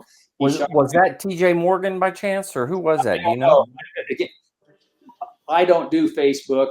Yeah. My wife does. I need to get into it, but I had a top secret clearance until very recently, and social media and TS clearances with SCI, they don't match. So I just have not dipped my toe into Facebook or any of that stuff. I don't blame you. It's not worth it. I would say just it's sometimes can be a pain in the butt. I'm not gonna lie to you. Yeah, well, she enjoys it, and she, but a lot of people do, and so our strategy is okay. Well, we'll have the website, but we're also going to, try to shotgun it out to social media locations, and so we're sending it out to the national SAR for them to distribute, and then Kathy said, well, let's do it to the Marine Corps League too, and see if they salute. They did immediately, which again, my hat's off. And so Kathy then, before I walked in, she says, well, ask AJ if he would be willing to take this podcast when you're done and then somehow link it to the Facebook page as well. I always link every podcast that I put out, I link to the main Marine Corps League, I guess, website, whatever or Facebook. I always link it to their Facebook. So it'll be out there, and I always blast it out as far as I can, at least. So. Well, that is fantastic. That's all we can ask for, because, clearly we think when we talk to people about this, everybody has a very positive reaction to the monument and how can we help, how we can contribute. In fact, I'm looking, the guy in the upper right-hand corner, Bill Ney, he jumped on this, as we say, like a duck on a June bug. And he's out there in California, and he has been recruiting and raising money for us. And he has just been doing a yeoman's job. And in fact, speaking of that pack, we sent you those flyers. Bill, did you get them? I haven't got them yet. No. Oh, no, I'm talking about Bill Ney. Oh, okay. Yeah, I was like, I didn't get anything. No, because he's been doing such a good job. And you have your Marine Corps League convention coming up in Dallas. What, next week, is it? Next week? Yeah. I'll get to meet Bill down there in person instead of on video. So I'm excited to meet you, Bill. Yeah. So we sent Bill a bunch of trifold flyers that he's got there in his hand that he can pass out there to help spread the word about, again, if people are interested in coming, Bill's already made his reservations to fly from California to come down and be there for the ribbon cutting, which, that's fantastic. So, we just want to get the word out there, and then, we think that people are going to do the right thing based on that. So, that's kind of where we're at. So let's see, was that the last slide? I don't know. Yeah, that was the last slide. I think it was, at least. Let me double check just to make sure. Nope, it wasn't. Okay. Oh no. There were two more slides. Okay. Yeah. So when you go to the 1776landing.org, this is what you'll see. Okay. This is the main page. Okay. That comes up, and the countdown to go, the 220 days to go. And then you can click on how to donate. And then you got the main, and then the honor roll. You can see it in the blue bar and the white letters, the honor roll. If you go in there, you can see all the different organizations that have already contributed to the monument itself. And I didn't take the time to screenshot that, but you guys can go in and take a look at it, because we've already gotten several Marine Corps League and Devil Dog organizations that have already participated and supported us from California, here in Florida, and whatnot. So hopefully after the Marine Corps League convention next week, you guys can do some missionary work, and we'll get even more people and more of these Marine Corps League chapters to join as well. So, and you can see down at the bottom there where we're at. Where we've raised so far about $165,000. So we still have about a ways to go. We're about 75% of the way there, I guess. So what's the total amount that you're trying to raise? Well, for phase one, it's $225,000. You can see the yellow bar, and below it says 165 raised of the 225.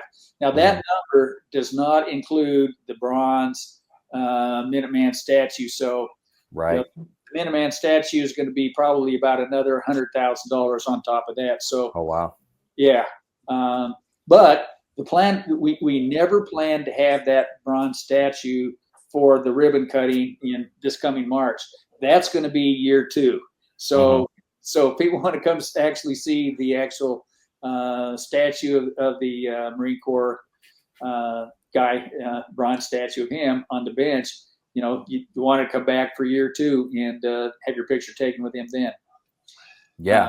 So we're raising money in parallel. So if after we get to the 225, we're not going to stop. We're going to keep on going until we get to I think the total number for the whole program, which the monument is phase 1, the bronze statue is what we call phase 2.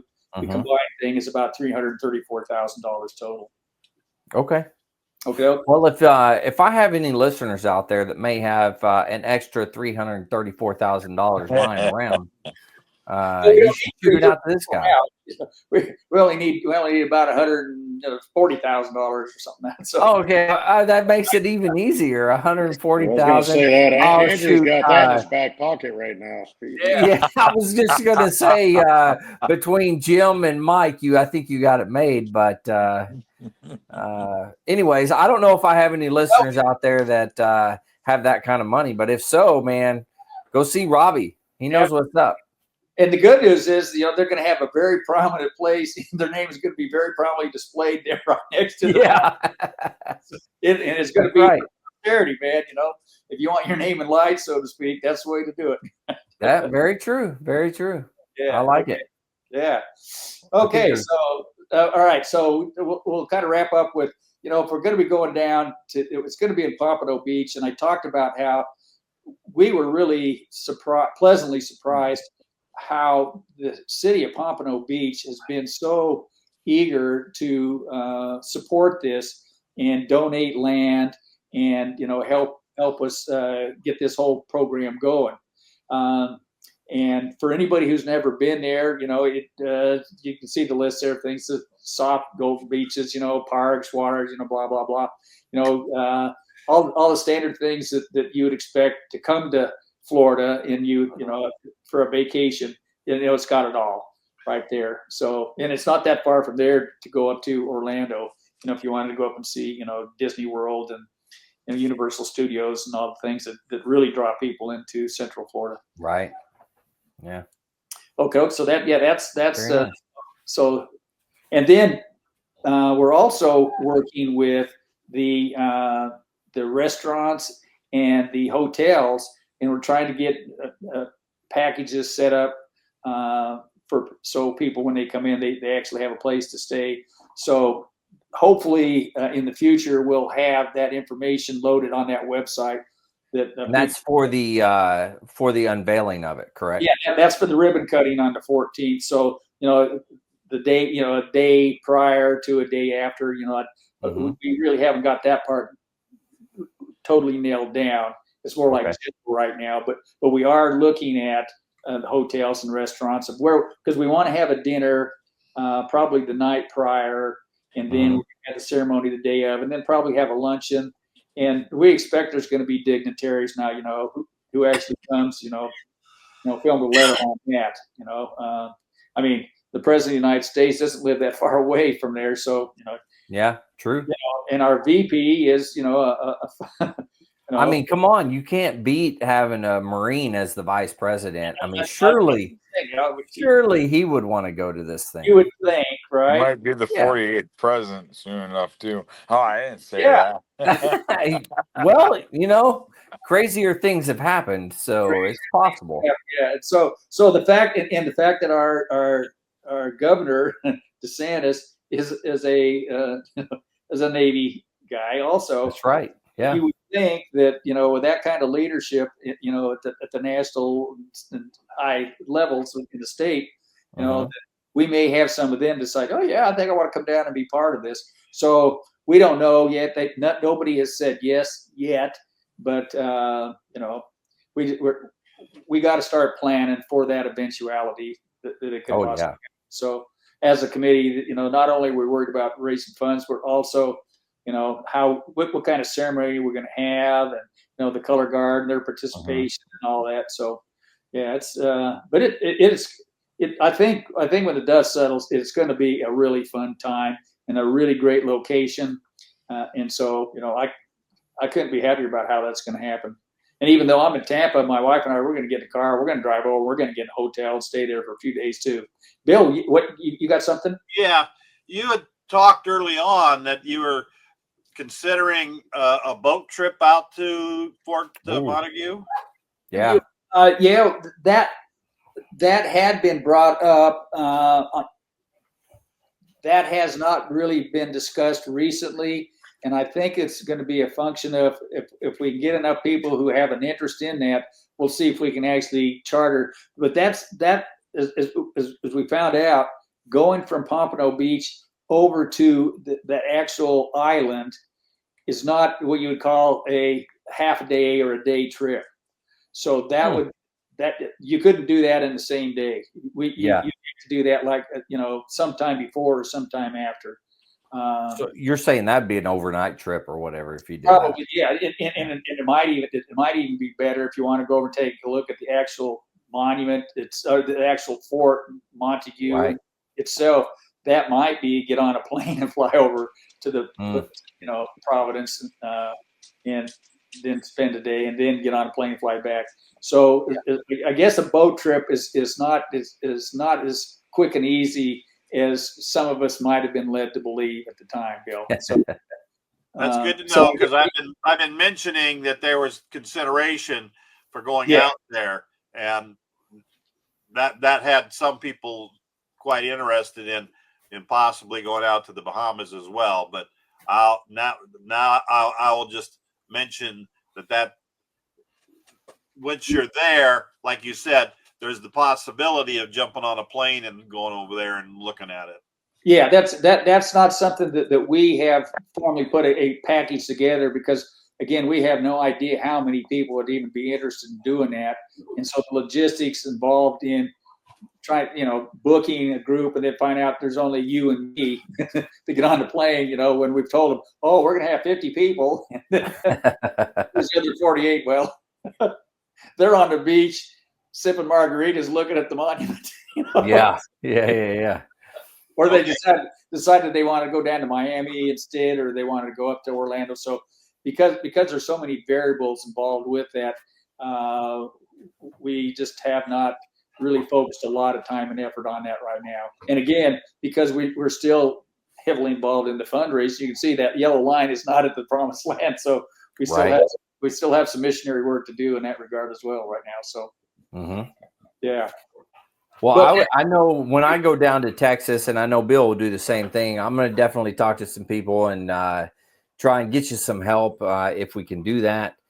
Maybe some people will be interested in helping out, and we can push them your way, Robbie. Oh, absolutely. I mean, again, we really appreciate anything that anybody can do.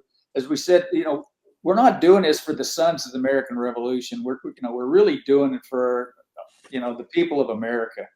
And it is, again, I just can't hammer this home enough, that we really do believe, I mean, deep down, the people on this committee, we just, in our bones, we believe that it is time that our Continental Marines got a monument, to recognize that they participated in the Revolutionary War, and their efforts had strategic impact in what they did, going back to their, what we talked about earlier. The fact that they did that caused the British to go, whoa, wait a second here. We didn't know they'd do that. Right? Oh, so we got to put ships and troops, make sure that our sugarcane, factories and all that stuff are still protected. Right. So, I guess as the old saying, it's better late than never. And never is not a right answer to us. And again, as soon as we do the ribbon cutting, we're going to be turning the keys over to the city of Pompano Beach. So it's going to be owned by the city of Pompano Beach, not by Sons of the American Revolution. Wow. So and that's pretty significant in my opinion. Like, you're talking about a city that's saying, hey, I think this is significant enough to be in our town or in our city to be able to do that. That's a pretty big step for them. Right. Yeah. I mean, I don't know how many cities would be so inclined to do that. They have, and it's just kind of like, everything kind of came together at the right time. And again, as we're coming up on the 250th anniversary, we think, there's no better time than now for us to try to do fundraising, say a year or 2 years from now, and try to get the same level of enthusiasm about that. I don't think it's going to be there. I think people say, oh yeah, it'd be nice to have a monument to the Marines, and yeah, I'd like to help. But again, marrying that into part of the 250th anniversary of our country, I mean, you get 2 for 1 there, right? So absolutely, it's absolutely the right thing to do. Real quick, Robbie, if you don't mind, the book that you had mentioned, written by, and I can't remember who you said, but Major General. Yeah, it's right here. It's Major General Jason Bohm, Bohm. Jason Q. Bohm. Yeah, he recently retired from the Marine Corps. Right. And he's now, I think, a professor or something. He now works for Liberty University. Okay. And we found out about his book, and so again, our chairman of the committee bought his book and then read the book and said, "Oh, we need to start passing the word out." So we bought 10 of them, and at our last state convention, we had them out on the table, and we sold all 10 books just like that. Everybody, oh yeah, I want to have the book, So it is a very well written book. And again, anybody who's a Marine or loves the Marines, this ought to be their kind of like the family Bible. I would Right. think. Yeah. Right. Absolutely. I'm excited to see that book. It looks like there's some awesome stuff that is happening with that. So I literally cannot wait to see it. And also this year, being coming up on the 250th anniversary for the Marine Corps universities and the history division and the museum up at Quantico is actually publishing their the updated Marine Corps history book. So that should be coming out very soon as well. Okay. Yeah. Well, that's. I think we'll have to take a look at that as well. So thanks. Appreciate you passing that on. Yeah, absolutely. I can put you in contact with some guys up there as well if you need to talk to anybody up there. I don't know, it might do some good, maybe not. I know a couple of guys up there at least. Yeah. Well, I've been fascinated reading this book.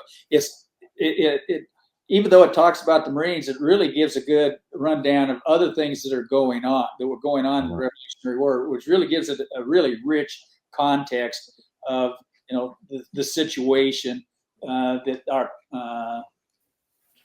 our patriot ancestors were facing back during that time period there. So it's a fascinating read, and if you like history at all, you'll enjoy reading it. And again, there's some interesting stuff in there. Again, that's where I read about John Paul Jones being on the ship, and he was the one that did the flag, the original flag when he was a lieutenant on that ship called the Alfred. I didn't know. I mean, I've heard of John Paul Jones. I mean, everybody's heard of him, right? But to know that he was part of that historic event himself, not too many people know that. So yeah, very true. That came out of this book. I've got to say that history to me is so incredibly important. And that's one of the reasons that Robbie, like you had come on and you told your veteran story. I think those are incredibly important. And we have to be able to keep the traditions of all branches of service, but we got to keep that going on. And I think this is how we do it. And what you're doing down there is very admirable when you look at, okay, well, one, you are not a Marine. So to honor the Marine Corps from an Air Force perspective, to say, hey, this is important enough for me to come on this Yahoo's podcast, and I appreciate you for coming on. But holy cow, man. I mean, that's a big deal. So we have to make sure that we're remembering our past so we don't repeat mistakes, so we don't repeat things that we shouldn't repeat in the future. Absolutely. Yeah. And again, as they say, if you forget your history, you're bound. But I think we're at a stage in our nation's 250th year, as we really ought to be celebrating this as a big deal. That what we did 250 years ago, and the fact that we are living their dream, we're living their dream, as far as what they were hoping for the future, if we were able to keep it. And certainly you look at world events today, what's going on in Israel, what's going on in Ukraine, what's going on in China and all that, it is really not a safe world that we live in. And even some of the things that I think all of us would agree that, we weren't really happy about some of the things that we have witnessed over, say, the last 8 to 10 years going on in this country as well, right? And so to see the pendulum swing back, as I said in the first podcast, we'll go back to that first podcast where I said that I had marched in President Nixon's parade in 1968, when he was elected in 68. And our biggest concern was not whether we were going to be in step or not. Our biggest concern was being attacked by our fellow citizens in this country over over us being in the military during the Vietnam War era. Right. And then to have where we are today, where at least, you know, if you go to the grocery store or Home Depot or Lowe's or wherever, and, you know, and you show your ID and they thank you, you know, Yeah. to me, you know, I'm still kind of taken back by the fact that we have people who do now at least recognize military service and are willing to thank us for what we have done, to which I'm really grateful. But I think we just got to keep that momentum going. We have to continue to recognize our ancestors, what sacrifices they made in all of the wars, not just the original war, but the fact that this is our 250th anniversary. Let's celebrate. Let's have a good time. But let's know what we're celebrating for. You know, Absolutely. Right. let's, you know, learn about what they actually did. I think that, you know, that it's fun reading. You know, I mean, it's fun to learn. So that's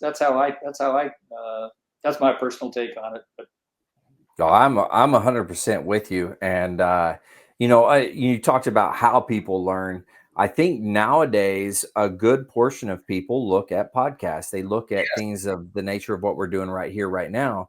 And that's how they get their information. They're not necessarily sitting like, you know, brick and mortar and sitting behind a book and reading it and absorbing it that way. They're absorbing it other ways, just like we are right here, which I think is fantastic. For that younger generation to really understand or get a better concept of everything that happened in history. yes, well, I do not watch. I'll just be honest. I do not watch mainstream media news today. You know, if I want to learn about what's going on in Ukraine, I go get a podcast. Okay, Yeah. there's a couple of podcasters that do an outstanding story of letting you know what's going on in Ukraine. You know, if I want to know what's going on in Israel, there's some good podcasters there. And so, I mean, as you said, the younger generation, they're going to podcasts. And that's why I decided, okay, we've got this opportunity to get on a podcast and talk about it. Absolutely. I felt this was the right thing to do. And then, so I was going to, you know, the first podcast, we were going to talk about this, but when I saw the list of all the questions that you're asking, it's, oh, well, you're asking about, you know, what I did in the Air Force, you know, Right. So I said, okay, I'll be glad to talk about that. We'll get those kiddies off the street, and then we'll have a podcast focused just to this. And so that's what this is tonight. And again, the fact that you were able to carve out time for me to be able to tell this story, you know, my hat's off to you, AJ. I mean, it's, you know. Well, thank you, Robbie. I appreciate that. I don't care what Mike and Jim says about you there, Robbie. You're the man in my book. So you're just going to have to take that up with those two. Okay. Knuckleheads down below us there. Yeah, and Andrew does as usual, and he deflects to us. It's always our fault. So, He does like to do that. What do they say now? What do the kids say now? And I sound like an old man saying, "What do the kids say now?" But what is it? Gaslighting? True and Yes, all of a sudden, gaslighting. All of a sudden, it's all our faults. I know. Oh man, I love it. My head. Yeah. Well, you got a couple good sidekicks here, AJ. Don't. Hey, if it wasn't for these guys right here, I'm not sure I'd be able to make it through every podcast. To be honest with you, they keep me on my toes. They slap me around a little bit, just like a good leader should at some point in time. Yeah. Well, you know, in Air Force we call that being a good wingman. You know. There you go. Yeah.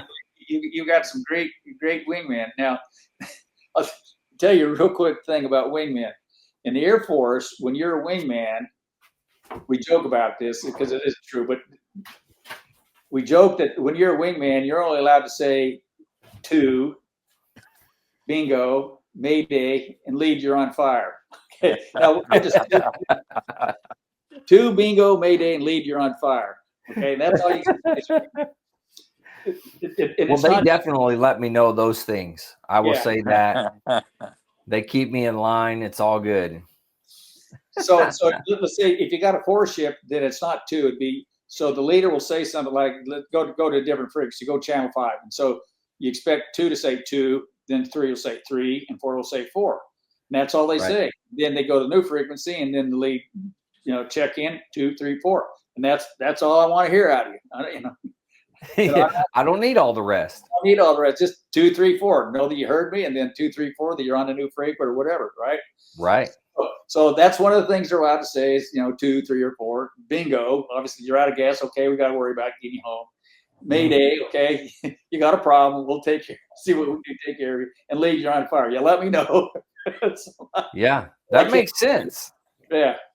So that's what we joke about wingman. Now you guys, your ability to talk more is obviously. Yeah, as far as Marines go, we just talk crap about each other and make fun of each other. And Exactly. if you don't have that, all of a sudden you're like, hey, what's up with this guy? Right. That is true. Yeah. When Robbie, just to tell you, when they stop making fun of me, I kind of worry. Yeah. I'm like, oh crap, what did Yeah, I he do? picks his phone up and he starts texting us. He goes, "You guys okay?" Yeah, he does. It's a true statement. That is very true. I will immediately text after. Yeah, we've all been that. They made fun of me a couple of Sundays ago because I won't even get into it. But Andrew will be doing something and I'll be like, "Hey, dude, put the fireball down." And all of a sudden you see it's like, it's like, no, we're having. It's a Sunday night and we're having. It was we're all a having great adult beverage. Marine It's Corps like, night. it's like Yeah, There it is. we were talking about cinnamon. Yeah, just put the fireball down and then. yeah. Yeah, I got the one. They're all laughing at me, and I'm like, "What the hell are these guys laughing at?" It happens, man. In the fighter That's pilot part of our community. Yeah, there was some right gut stuff that we used to chug. Robbie, you talked about doing a dining in or dining out that you had some very interesting drinks. Let's say it that way on your podcast. Yeah, well, I've had several different. I don't think you have enough time for me to talk about all the things associated with dining ins and dining out. But I have a younger daughter, and she constantly asks me, "Dad, tell us that story again about the blueberry cheesecake." When I was in Lake Heath, England, flying 111s, we had a dining in, and the wing commander invited Sir Douglas Bader, who was a World War II ace, and so in the flying community, everybody knows about him. Yeah. He shows up, and the wing commander says no rolls. Now, I don't know how the Marine Corps handles dining ins, but in Air Force, people have been known to liberate, objects and throw them, like rolls and whatnot across the room. The wing commander says no rolls. He mandated that they didn't even serve rolls. So we go through the dinner, and for dessert they're offering. They give us blueberry cheesecake. Okay. And our mess dress was white. It was a white mess dress at the time. We had white in the summer and black in the winter. And so I just reached for my fork, and I was getting to take the first bite of blueberry cheesecake. And one of my buddies, a couple tables up, smuggled in a roll, pulled it out, and he goes, "Toss!" And he tosses it. And no! Touch and go, lands in the blueberry cheesecake, and then right on the chest. Man, I was in shock. You gotta be kidding me. Well, the rest of the deteriorated after that. I didn't leave it to your friends to be the one to completely ruin your uniform for the evening. Oh, so friends will be there for you. You talk about getting fragged, man. with your own dessert. I mean, and I love your cheesecake, but man, and to have it on your chest, and on your mess dress. I mean, that thing was toast after that. So. Absolutely. Yeah. Yep. Now that makes for a good dining in or dining out right there, or a mess night for the Marines. That's typically what we did, but that always makes for a good time for sure. Mike, Jim, did you guys get to experience some of that stuff? Nothing quite like that. It was usually a bit more physical. Oh, more physical. Okay. Yeah. It involved alcohol, which turned that Always. And then it got Yeah. very physical and, you It's know. like, wow, that's why we can't, it's basically, it's like your dad saying, well, that's why we can't have nice things. Yeah. That's why we can't do nice things like this. 'cause That's it's- right. Yeah. Yeah. So you say things got a little physical, Jim? I mean, yeah. There's always somebody you had to go harass. yeah. It happens. I'm not Yeah. gonna say And it when you're doesn't. one of the bigger built guys, they like to harass you when they get drunk too, and that's funnier. So Yeah. Well, alcohol and people, when they mix, strange things result. Very strange things result. If you leave the alcohol on the table, it's fine. If you leave the people, but when you bring the two together, That is the best thing pretty was interesting. you wake up the next day, everything was cool, no big deal. yeah. Everybody's alive. No broken bones. As Yeah. long as you didn't break nothing, you were good. That's right. Well, hey, Robbie, thanks for coming on and doing this for us. I've thoroughly enjoyed this evening, just like I've enjoyed the last podcast with you. Your story is incredible, is fun to listen to.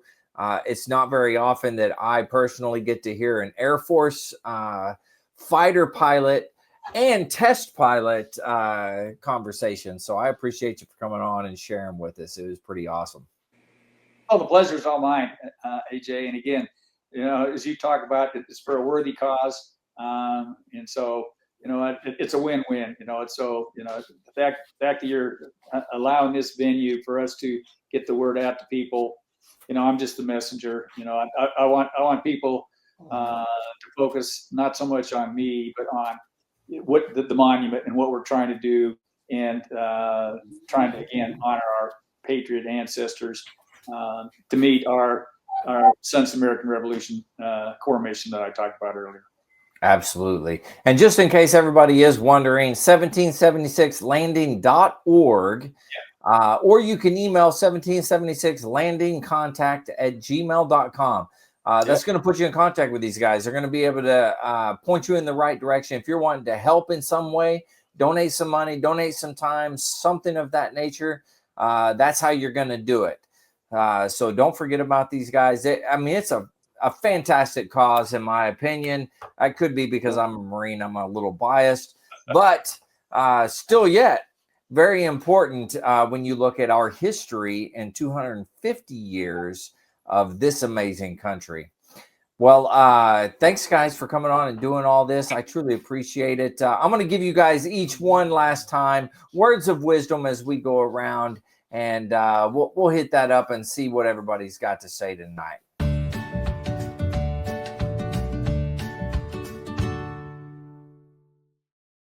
Yeah, buddy, words of wisdom. Now, Robbie, do you want to go first, or you want to go second or last? It's up to you totally this time. Well, I'll just say, the Air Force, motto is aim high, and that's what we're trying to do. As we talked about, trying to shake the stick, and my point is that anybody can, if you have an idea, just decide to do it and go do it, and you'll be surprised how things fall into place. But with regard to I think with regard to the Marine Corps, I think your Semper Fi motto, I think that's. I wish the Air Force had something like that. That's well, surely you guys have something. I don't know what it is, but surely you have a saying of some sort. Yeah. Well, it's aim high. Aim high. Yeah. All right. So well, that's good. That's good. But it is, again, it's just been a pleasure to be here with you guys. And again, it reminds me of back, when I was the wing commander, and these Marines came in and asked for a place. Hey, where can we fly our helicopters? So, well, let's see if we can get you a bed down in here. And so I've always enjoyed my time with Marines, as limited as they are, but it's still. So you guys are a lot of fun to be with. So see, we're not all bad, just a little. Just a little bad from time to time. I never heard anybody say you were, so I don't know where that. Good point. Good point. I like that. All right, Jim, what do you got for us tonight? All right, 2 things to remember in life: take care of your thoughts when you're alone, and take care of your words when you're with people. Very good. Oh, I like wow, that. that was good. Well, Jim's bringing the heat tonight. Yeah, that Look was at the that. singer. Holy cow. Good. All right, Mike, it's your chance to have the humdinger. What do you got for us? I don't know that I can beat Jim's, but it was something I had to say last week to a coworker that's relatively new, and I'm training, Mm-hmm. and it's just nonstop. Well, I don't want to say, there's no question is a dumb question, right? Right. But he's I don't know. trying to work some things to his benefit, and he asked me, and I was like, you know what? I said, if you have to think that you have to ask me, then you probably shouldn't. Yeah. That's good. That And he is. stood there and looked at me. I was like, You know what? I wish I would have been able to say that my entire career, because that would have saved so much time on many things. yeah. That's so Yeah, but wise. then it wouldn't be the core like experience. Yeah. Well, it could be, one of those. It's better to ask for forgiveness than. Yeah. Right. Well, that's exactly what I was thinking. Is it is better, if you think it's right, go ahead and do it, and then be willing to pay the consequences. If it doesn't turn out. Steps. It's a true statement. Yeah. We used to joke in Korea. Is it seemed like a good idea at the time. Yeah, that's a big part of it at the time. At the time. I mean, how many of us have been at the time and thought it was a good idea, and then all of a sudden we get home and it's not a good idea? It goes back to that. If the alcohol's all over here and the people are over here, but when they're here, it seemed like a good idea at the time. Seems like it happens a bit more often. Absolutely. Yeah. Absolutely. Well, shoot, man. Hey, guys, thanks for coming on and doing this. I truly appreciate it. Robbie, it's been a pleasure chatting with you and having you on. Absolutely. I've really enjoyed it. Of course, Mike and Jim, you guys rock. I don't care what anybody says about you. Now Jim's talking crap about us. Yeah, Jim is talking crap for sure. That's me. But hey, guys, thanks for coming on and doing this. Much appreciated. To all the listeners out there, if you're struggling, you need help, anything like that, don't forget the VA has some great resources. You can always dial 988, press option 1. You can always text 838-255, or you go to veteranscrisisline.net and click on that chat icon. Any of those options will put you in contact with somebody that can help you out. But remember, one veteran life lost is one too many. I care about you. Robbie, Mike, Jim, they all care about you. Same thing with the whole veteran community. So please reach out for help. And if you're out there, you're not struggling, reach out to the buddies you serve with. Ask them how they're doing. If they need that helping hand, please give it to them. All right, Robbie, again, like I said, one last time, you are the man. I don't care what anybody says. Thank you for coming on. I truly appreciate it. Mike, Jim, I guess I'll see you guys on Sunday. But again, thanks for coming on. To all the listeners out there, stay motivated. Change your socks.